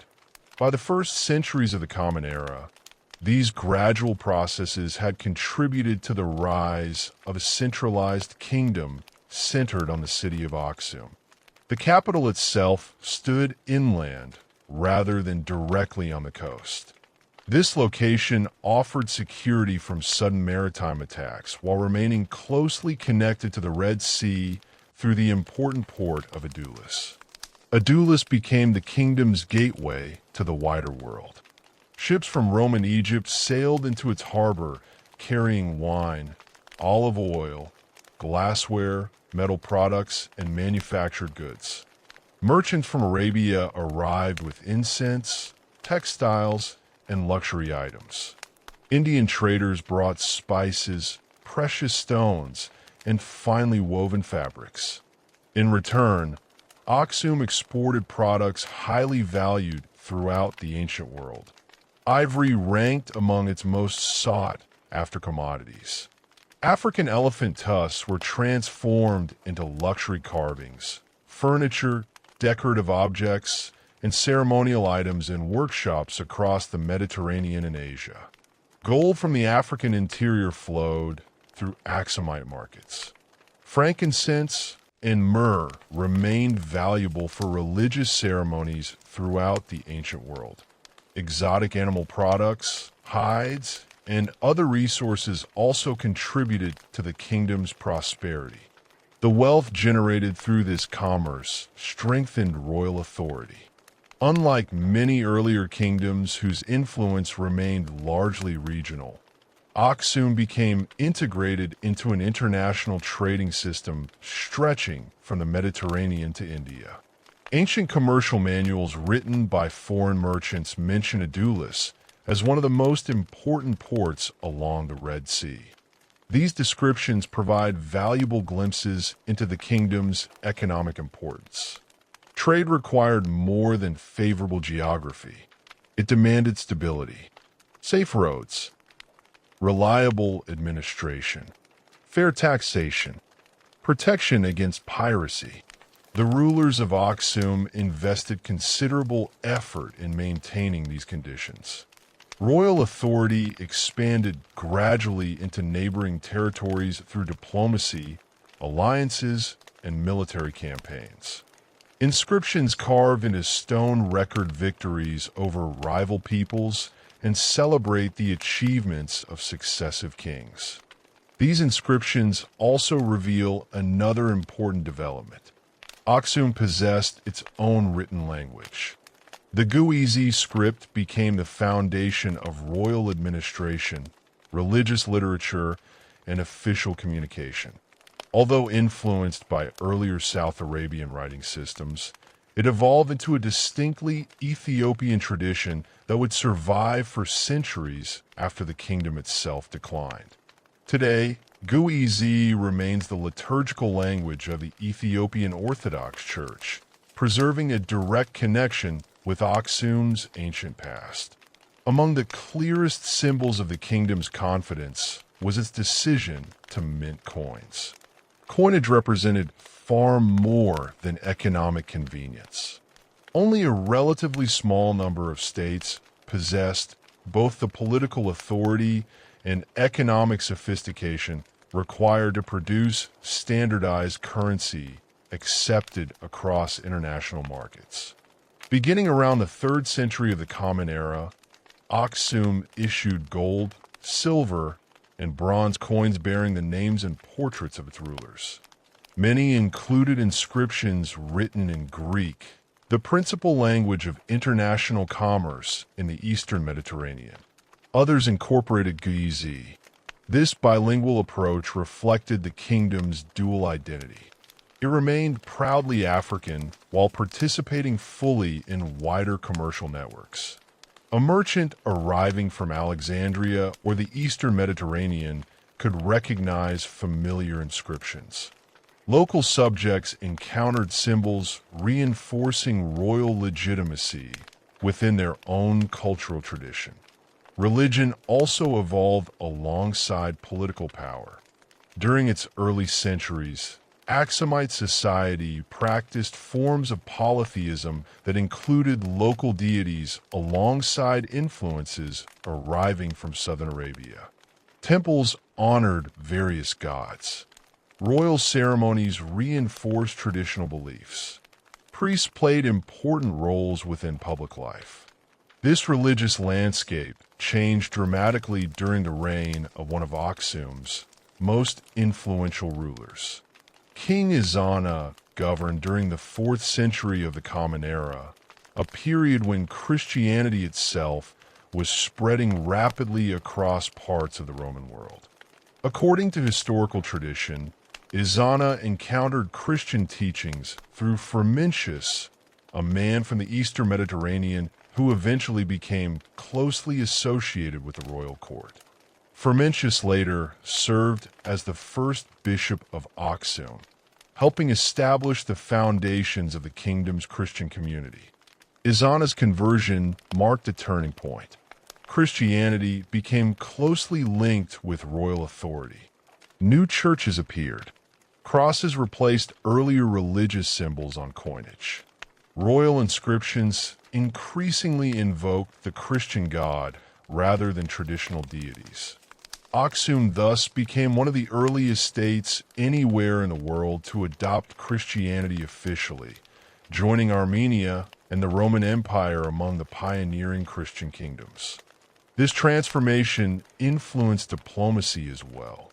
Shared religious identity strengthened ties with other Christian communities, particularly those connected to Egypt and the Eastern Mediterranean. At the same time, Aksum continued trading with peoples of many different beliefs. Commercial pragmatism remained essential. Merchants of diverse backgrounds continued visiting its ports. The kingdom's rulers generally recognized that prosperity depended upon maintaining open connections across cultural and religious boundaries. Visitors to Aksum encounter monuments unlike any elsewhere in Africa. Across the landscape rose towering stones steely carved from single blocks of granite. Some stood more than 20 meters high. Their surfaces displayed carefully carved windows, doors, and architectural details that imitated multi-story buildings. These extraordinary monuments served as markers associated with elite burials and royal commemoration. Transporting and erecting such immense stones required astonishing engineering skill. Thousands of workers likely participated in quarrying, shaping, transporting, and raising each monument. Although one of the largest stele collapsed in antiquity, those still standing continue to testify to the technical abilities of Aksumite builders. Architecture elsewhere in the kingdom displayed similar sophistication. Royal residences incorporated finely cut stone. Religious buildings combined local traditions with influences arriving through international contact.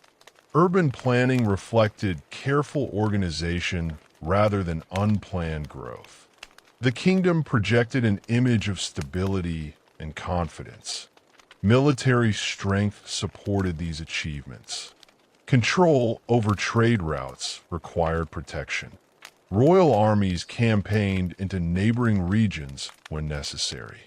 Aksum also looked across the Red Sea. Political developments in southern Arabia directly affected commerce, and Aksumite rulers occasionally intervened there to defend their interests. One of the most famous expeditions occurred during the reign of King Caleb in the 6th century. Reports reached Aksum describing persecution of Christian communities in the Himyarite kingdom of southern Arabia. Caleb organized a major military campaign across the Red Sea. His forces defeated the ruling regime and established a client government favorable to Aksumite interests. Although maintaining long-term control over Arabia proved difficult, the expedition demonstrated the kingdom's ability to project military power beyond Africa. Foreign observers took notice. Writers in the Byzantine Empire regarded Aksum as one of the major powers of their age. Some ancient authors listed it alongside Rome, Persia, and China as one of the great kingdoms of the known world. While such comparisons naturally reflected the perspectives of those writers, they nonetheless illustrate the remarkable reputation Aksum achieved. No kingdom remains at its height forever. During the 7th century, profound changes reshaped the political and economic landscape surrounding the Red Sea. The rise of Islam transformed Arabia. New commercial priorities emerged. Trade routes gradually shifted. Aksum's strategic position became less advantageous than it had once been. According to Islamic tradition, however, one episode created a lasting bond of mutual respect. When a small group of early Muslims fled persecution in Mecca, they sought refuge across the Red Sea. The Aksumite ruler, remembered in Islamic sources as the Negus, granted them protection. They remained safely within his kingdom until conditions allowed their return. This event occupies an honored place in Islamic memory as an early example of religious tolerance and just leadership. Even as international commerce evolved, environmental pressures may also have influenced the kingdom's fortunes. Changing agricultural conditions, political decentralization, and shifting trade patterns gradually reduced the influence of the old capital. Power increasingly moved toward other regions within the Ethiopian highlands. The great era of Aksum slowly came to an end. Yet decline did not erase its legacy. Its Christian tradition endured. Its writing system survived. Its political institutions influenced later Ethiopian kingdoms. Its monumental architecture continued inspiring future generations. Perhaps most importantly, Aksum demonstrated once again that African kingdoms were active participants in the interconnected world of antiquity. They traded across oceans, negotiated with distant empires, adopted and reshaped world religions, developed their own written traditions, and built states whose influence extended far beyond their immediate frontiers. As Aksum evolved in the east, another transformation was taking place across the vast expanse of the Sahara. For thousands of years, the desert had limited sustained contact between North Africa and the lands beyond it. Soon, however, one remarkable animal would fundamentally change that relationship. Its arrival would turn the world's largest hot desert from a barrier into a bridge, opening the way for the rise of powerful kingdoms across the Sahel and ushering in a new era of African history. For much of human history, the Sahara represented one of the greatest natural obstacles on Earth, stretching thousands of kilometers from the Atlantic Ocean to the Red Sea. Its dunes, rocky plateaus, salt flats, and scorching temperatures discouraged sustained movement between North Africa and the regions farther south. Small groups crossed portions of the desert from time to time, usually following familiar wells and seasonal water sources, but regular long-distance commerce remained limited. The immense distances, the scarcity of water, and the dangers posed by shifting sands made large-scale transport extraordinarily difficult. Yet the Sahara was never completely empty. Scattered across its vast expanse were life-giving oases where underground water reached the surface. Palm groves flourished around these precious sources. Small farming communities cultivated dates, grains, and vegetables. Travelers rested there before continuing their journeys. For centuries, these isolated settlements formed stepping stones across an otherwise unforgiving landscape. The transformation began gradually. Its catalyst was not a new empire or a revolutionary invention, but an animal whose remarkable adaptations made it uniquely suited to one of the harshest environments on the planet. The dromedary camel. Domesticated in Arabia centuries earlier, the single-humped camel possessed qualities unmatched by horses, donkeys, or oxen.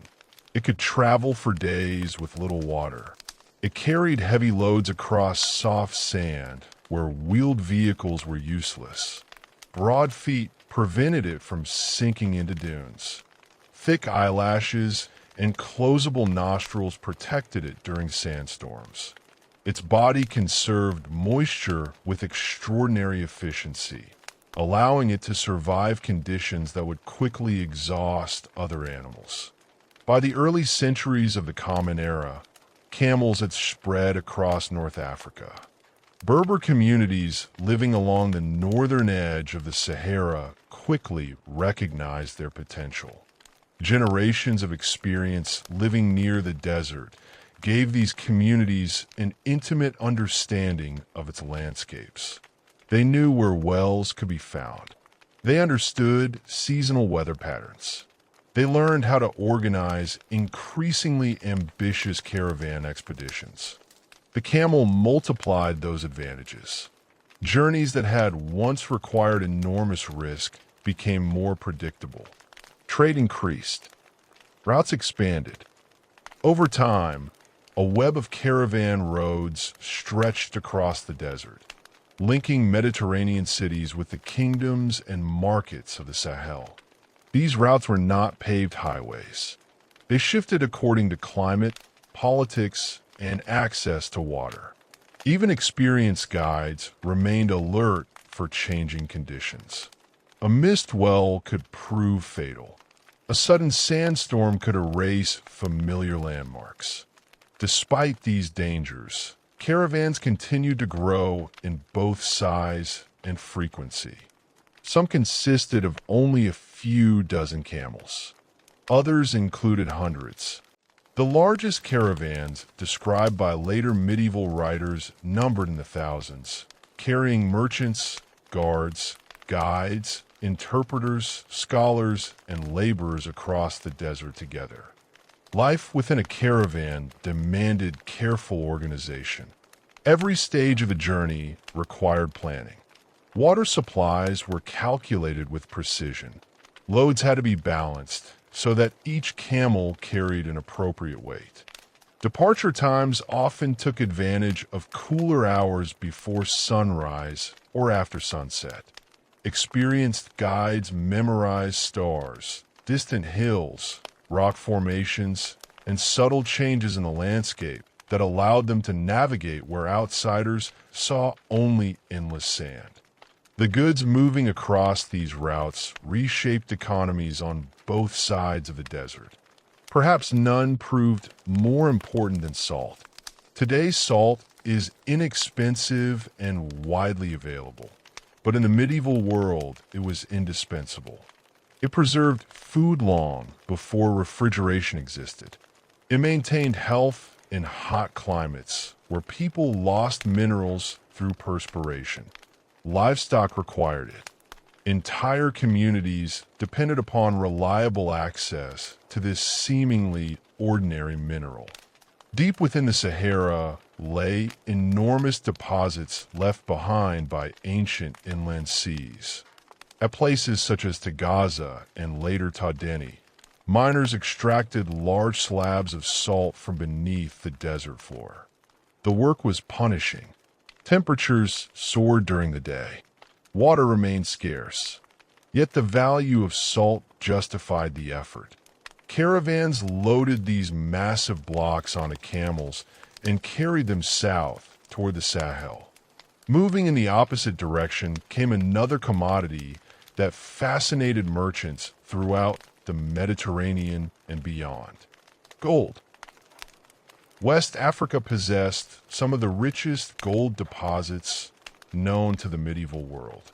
Much of this gold originated in regions south of the Sahel, particularly around Bambouk, Beret, and later Akan territories. Miners extracted the precious metal using techniques refined over generations. Dust and nuggets alike entered regional markets before beginning the long journey north. Once transported across the Sahara, West African gold reached North African cities, then traveled onward into Europe and the Middle East. It became coinage. It adorned royal courts. It financed armies. It decorated religious buildings. Although many people who eventually handled this gold had little knowledge of its origin, an enormous share of the precious metal circulating throughout the medieval Mediterranean ultimately came from West Africa. Other products also moved through these expanding commercial networks: ivory, leather goods, kola nuts, copper, textiles, glassware, books, metal tools, ceramics, luxury fabrics. Each journey carried not only merchandise, but also ideas. Trade changed societies because merchants never traveled alone. They carried languages, customs, technologies, religious beliefs, scientific knowledge, news from distant lands. The Sahara gradually became less of a dividing line and more of a zone of connection. Berber communities occupied a particularly important position within this system. Rather than merely transporting goods, they acted as intermediaries linking different cultural worlds. Many organized caravans. Others managed oasis settlements. Some negotiated safe passage between competing groups.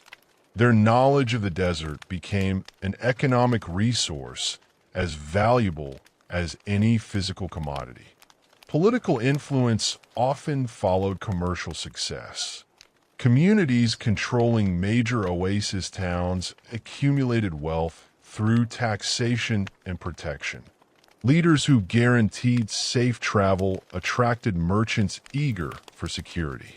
Over time, these advantages contributed to the emergence of stronger political organizations across North Africa. Meanwhile, profound religious changes were unfolding. During the 7th century, Islam spread rapidly across North Africa, following its emergence in Arabia. Within a relatively short period, Muslim merchants became prominent participants in trans-Saharan trade. For many traders, sharing a common religious tradition encouraged trust across long distances. Commercial agreements became easier when merchants recognized similar legal principles governing contracts, partnerships, inheritance, and financial obligations. Islam spread southward gradually rather than suddenly. Its earliest influence appeared in commercial settlements, where North African merchants lived alongside local populations. Conversion often began among merchants, interpreters, diplomats, and rulers engaged directly in long-distance trade. For these elites, adopting Islam could strengthen commercial relationships while opening diplomatic connections across a vast network stretching from Iberia to Central Asia. Yet conversion rarely erased existing traditions overnight. Across the Sahel, Islamic beliefs blended with older cultural practices in ways that reflected local circumstances. Some rulers embraced Islam while continuing ceremonies rooted in earlier traditions. Others supported Muslim scholars without requiring widespread conversion among their subjects. Religious change unfolded over centuries rather than generations. Arabic writing accompanied this transformation. The ability to record agreements, preserve correspondence, and copy religious texts enhanced administration and scholarship. Libraries gradually appeared in growing urban centers. Students traveled north to study with established scholars. Teachers journeyed south to establish new schools.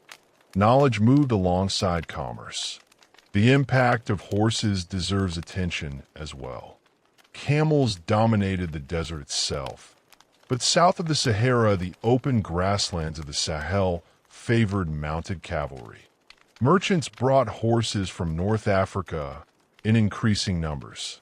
Because breeding quality horses in many tropical regions proved difficult due to disease and climate, imported animals became valuable symbols of political power.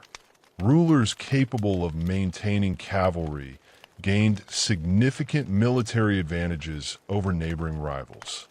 Mounted warriors could patrol larger territories, respond more rapidly to threats, escort caravans, and enforce taxation across wide expanses. Political authority expanded accordingly.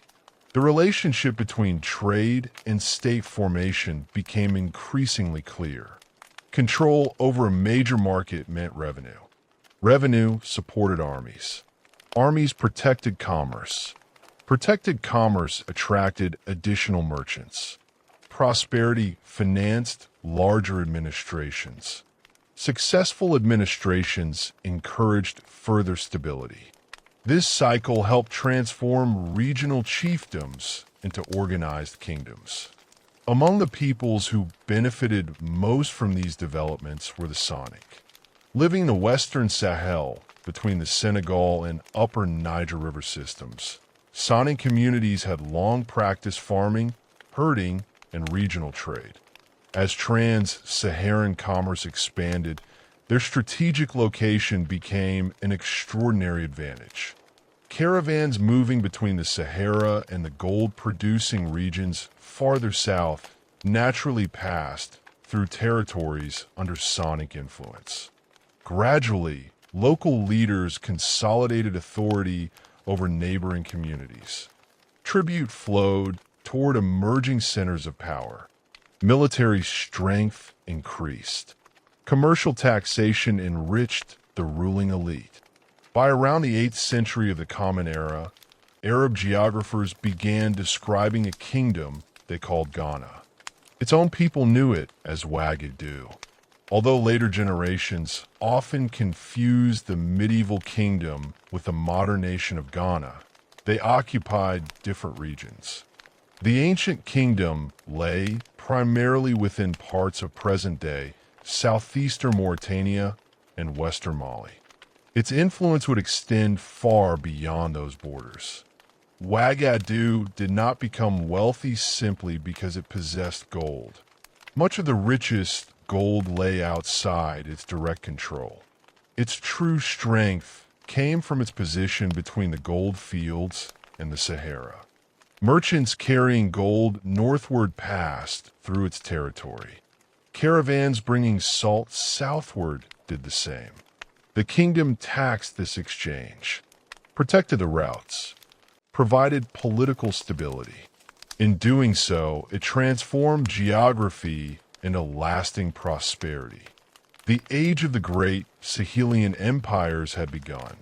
The first of them, Ghana, would establish political traditions, commercial systems, and diplomatic relationships that shaped West Africa for centuries, laying the foundation for the even greater empires of Mali and Songhai that would follow. By the 19th century, Africa remained a continent of remarkable political diversity. Some kingdoms had existed in one form or another for centuries, adapting to changing trade routes, environmental pressures, religious movements, and shifting alliances. Others had emerged more recently through military innovation or political reform. Across the Sahel, the forests of West Africa, the Great Lakes, the Horn, Central Africa, and the Southern Highlands, rulers continued to govern millions of people according to institutions that had developed over generations. Yet the pace of change was accelerating. Industrialization in Europe transformed global commerce. Factories demanded increasing quantities of raw materials. Steamships shortened travel times. Improved firearms altered the balance of military power. Medical advances, including wider use of quinine against malaria, made sustained European expansion into many regions of Africa more practical than it had been in earlier centuries. These developments did not immediately erase African sovereignty. Many kingdoms remained powerful. Many rulers understood the changing international landscape and attempted to adapt to it. Some purchased modern weapons. Others negotiated treaties. Some pursued diplomatic relationships with multiple European powers, hoping to preserve their independence by balancing competing interests. Others prepared for war. No single response characterized the continent. Each kingdom confronted circumstances shaped by its own geography, political traditions, and regional relationships. Perhaps nowhere was successful resistance more dramatic than in Ethiopia. Building upon centuries of statehood that stretched back through the Solomonic dynasty and ultimately to the legacy of Aksum, Emperor Menelik II undertook an ambitious program of modernization during the late 19th century. He expanded the army. He acquired modern rifles and artillery through international diplomacy. He strengthened administrative institutions while continuing to work within Ethiopia's long-established political traditions. When Italy attempted to transform Ethiopia into a protectorate through conflicting interpretations of the Treaty of Wuchel, Menelik rejected those claims. Negotiations failed. War followed. In 1896, the opposing armies met near the town of Adwa. The battle became one of the defining moments in modern African history. Ethiopian forces drawn from many regions of the empire, commanded by experienced leaders and supported by careful logistical preparation, defeated the invading Italian army. The victory carried significance far beyond the battlefield. It demonstrated that a modern African state could successfully defend its sovereignty against a European colonial power during the height of imperial expansion. News of Adwa spread across Africa, the Caribbean, the Americas, and beyond. For many people living under colonial rule or racial discrimination, Ethiopia became a powerful symbol of independence and resilience. Elsewhere, resistance took many different forms. In West Africa, the Asani Kingdom defended its sovereignty through a series of conflicts with Britain that stretched across much of the 19th century. The Asani state had developed around a sophisticated political system that balanced royal authority with the influence of regional chiefs, while the golden stool symbolized the unity of the nation itself.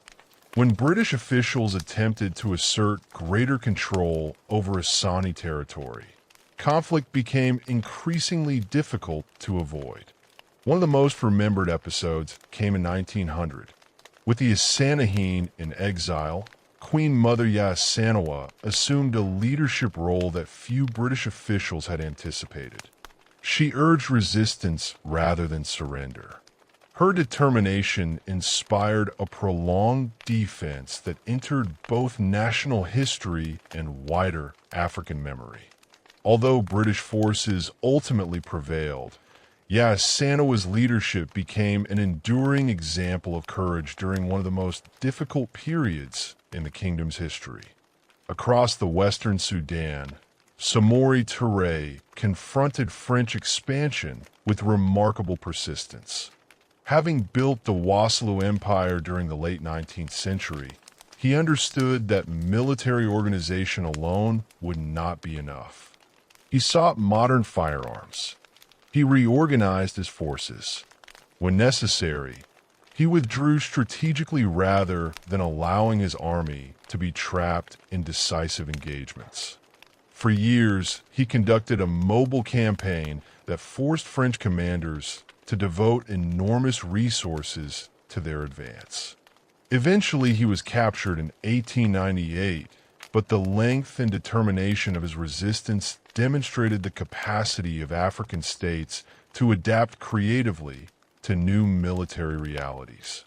In southern Africa, the Zulu kingdom also entered into direct conflict with imperial expansion.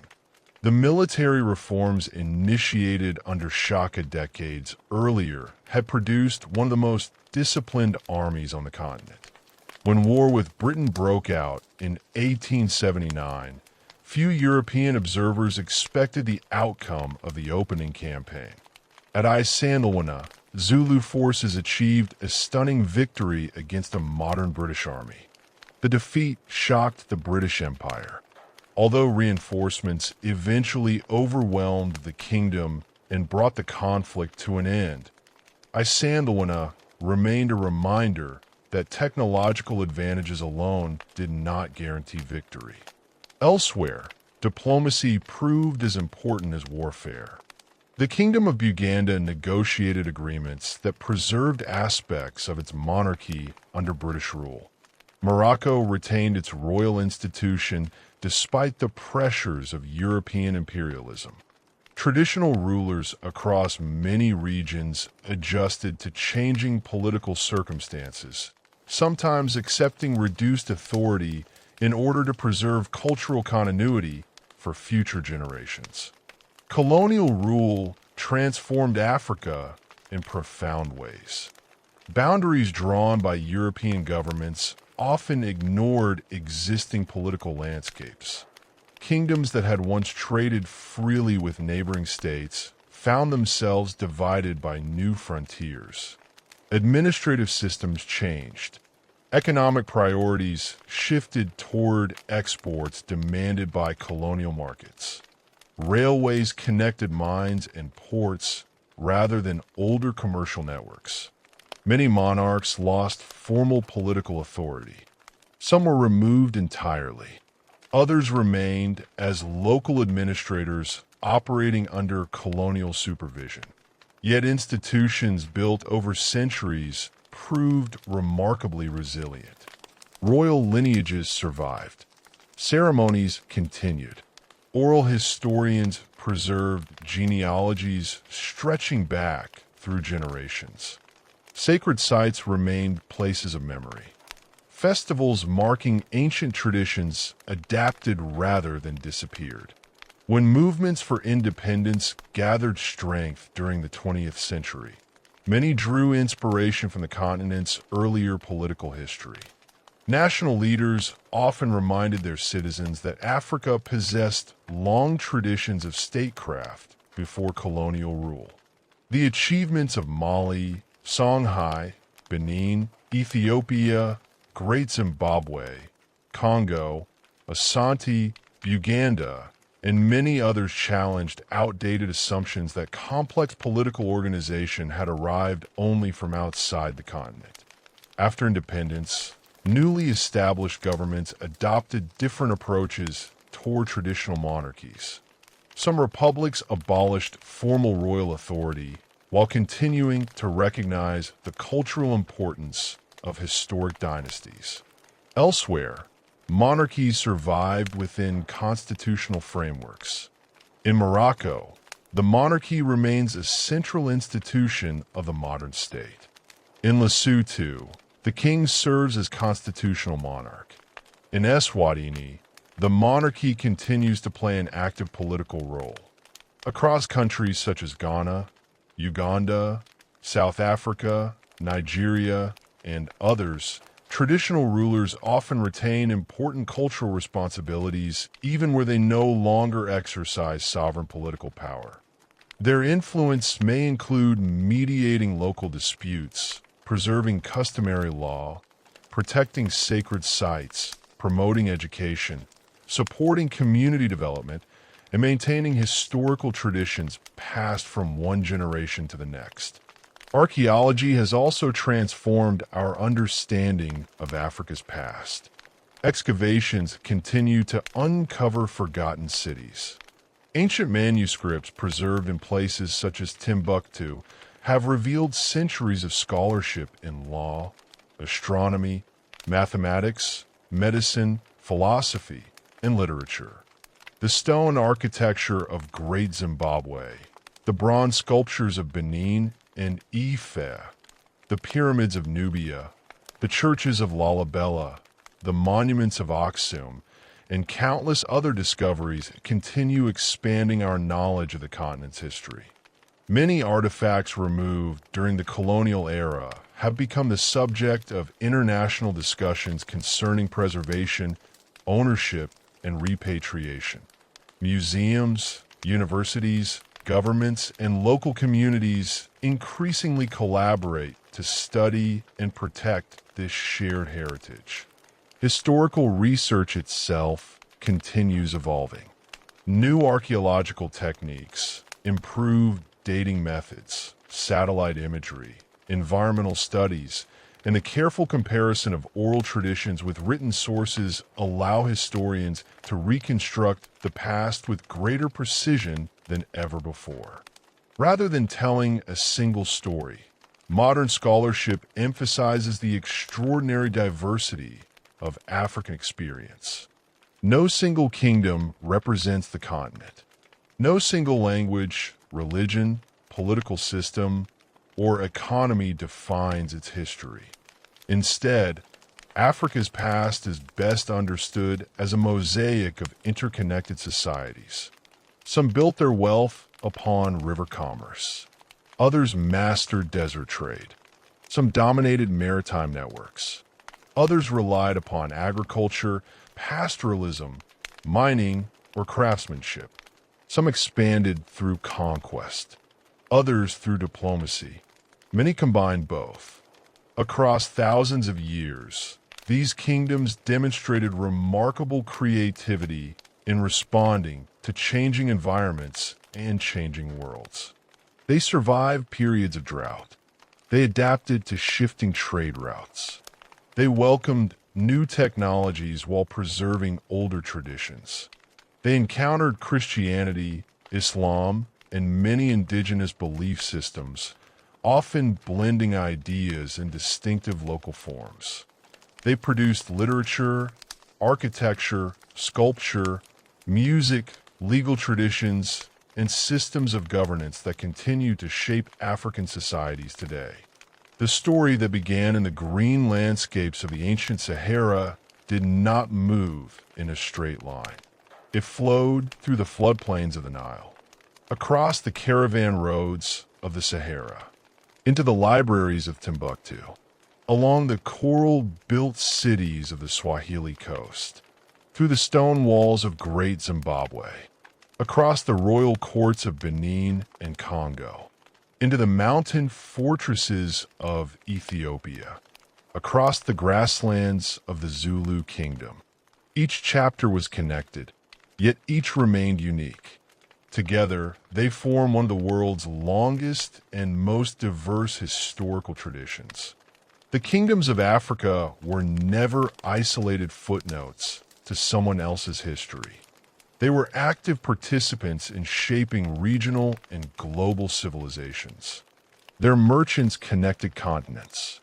Their scholars contributed to intellectual life across the Islamic world and beyond. Their artists created works admired centuries later. Their rulers governed complex societies that adapted repeatedly to changing political, economic, and environmental conditions. Their successes and failures, like those of every civilization, became part of the shared human story. Today, their legacies live on not only in monuments of stone, ancient manuscripts, royal regalia, or archaeological discoveries, but also in languages still spoken, ceremonies still observed, communities still thriving, and historical memories that continue to inspire new generations. To study these kingdoms is not simply to look backward. It is to understand how deeply connected Africa has always been to the wider world, and how the ideas, innovations, and institutions created across the continent continue to influence the present. Their story did not end with the fall of a city or the conquest of a kingdom. It continues wherever their history is remembered, preserved, studied, and shared. And that enduring legacy remains one of the most remarkable chapters in the history of human civilization.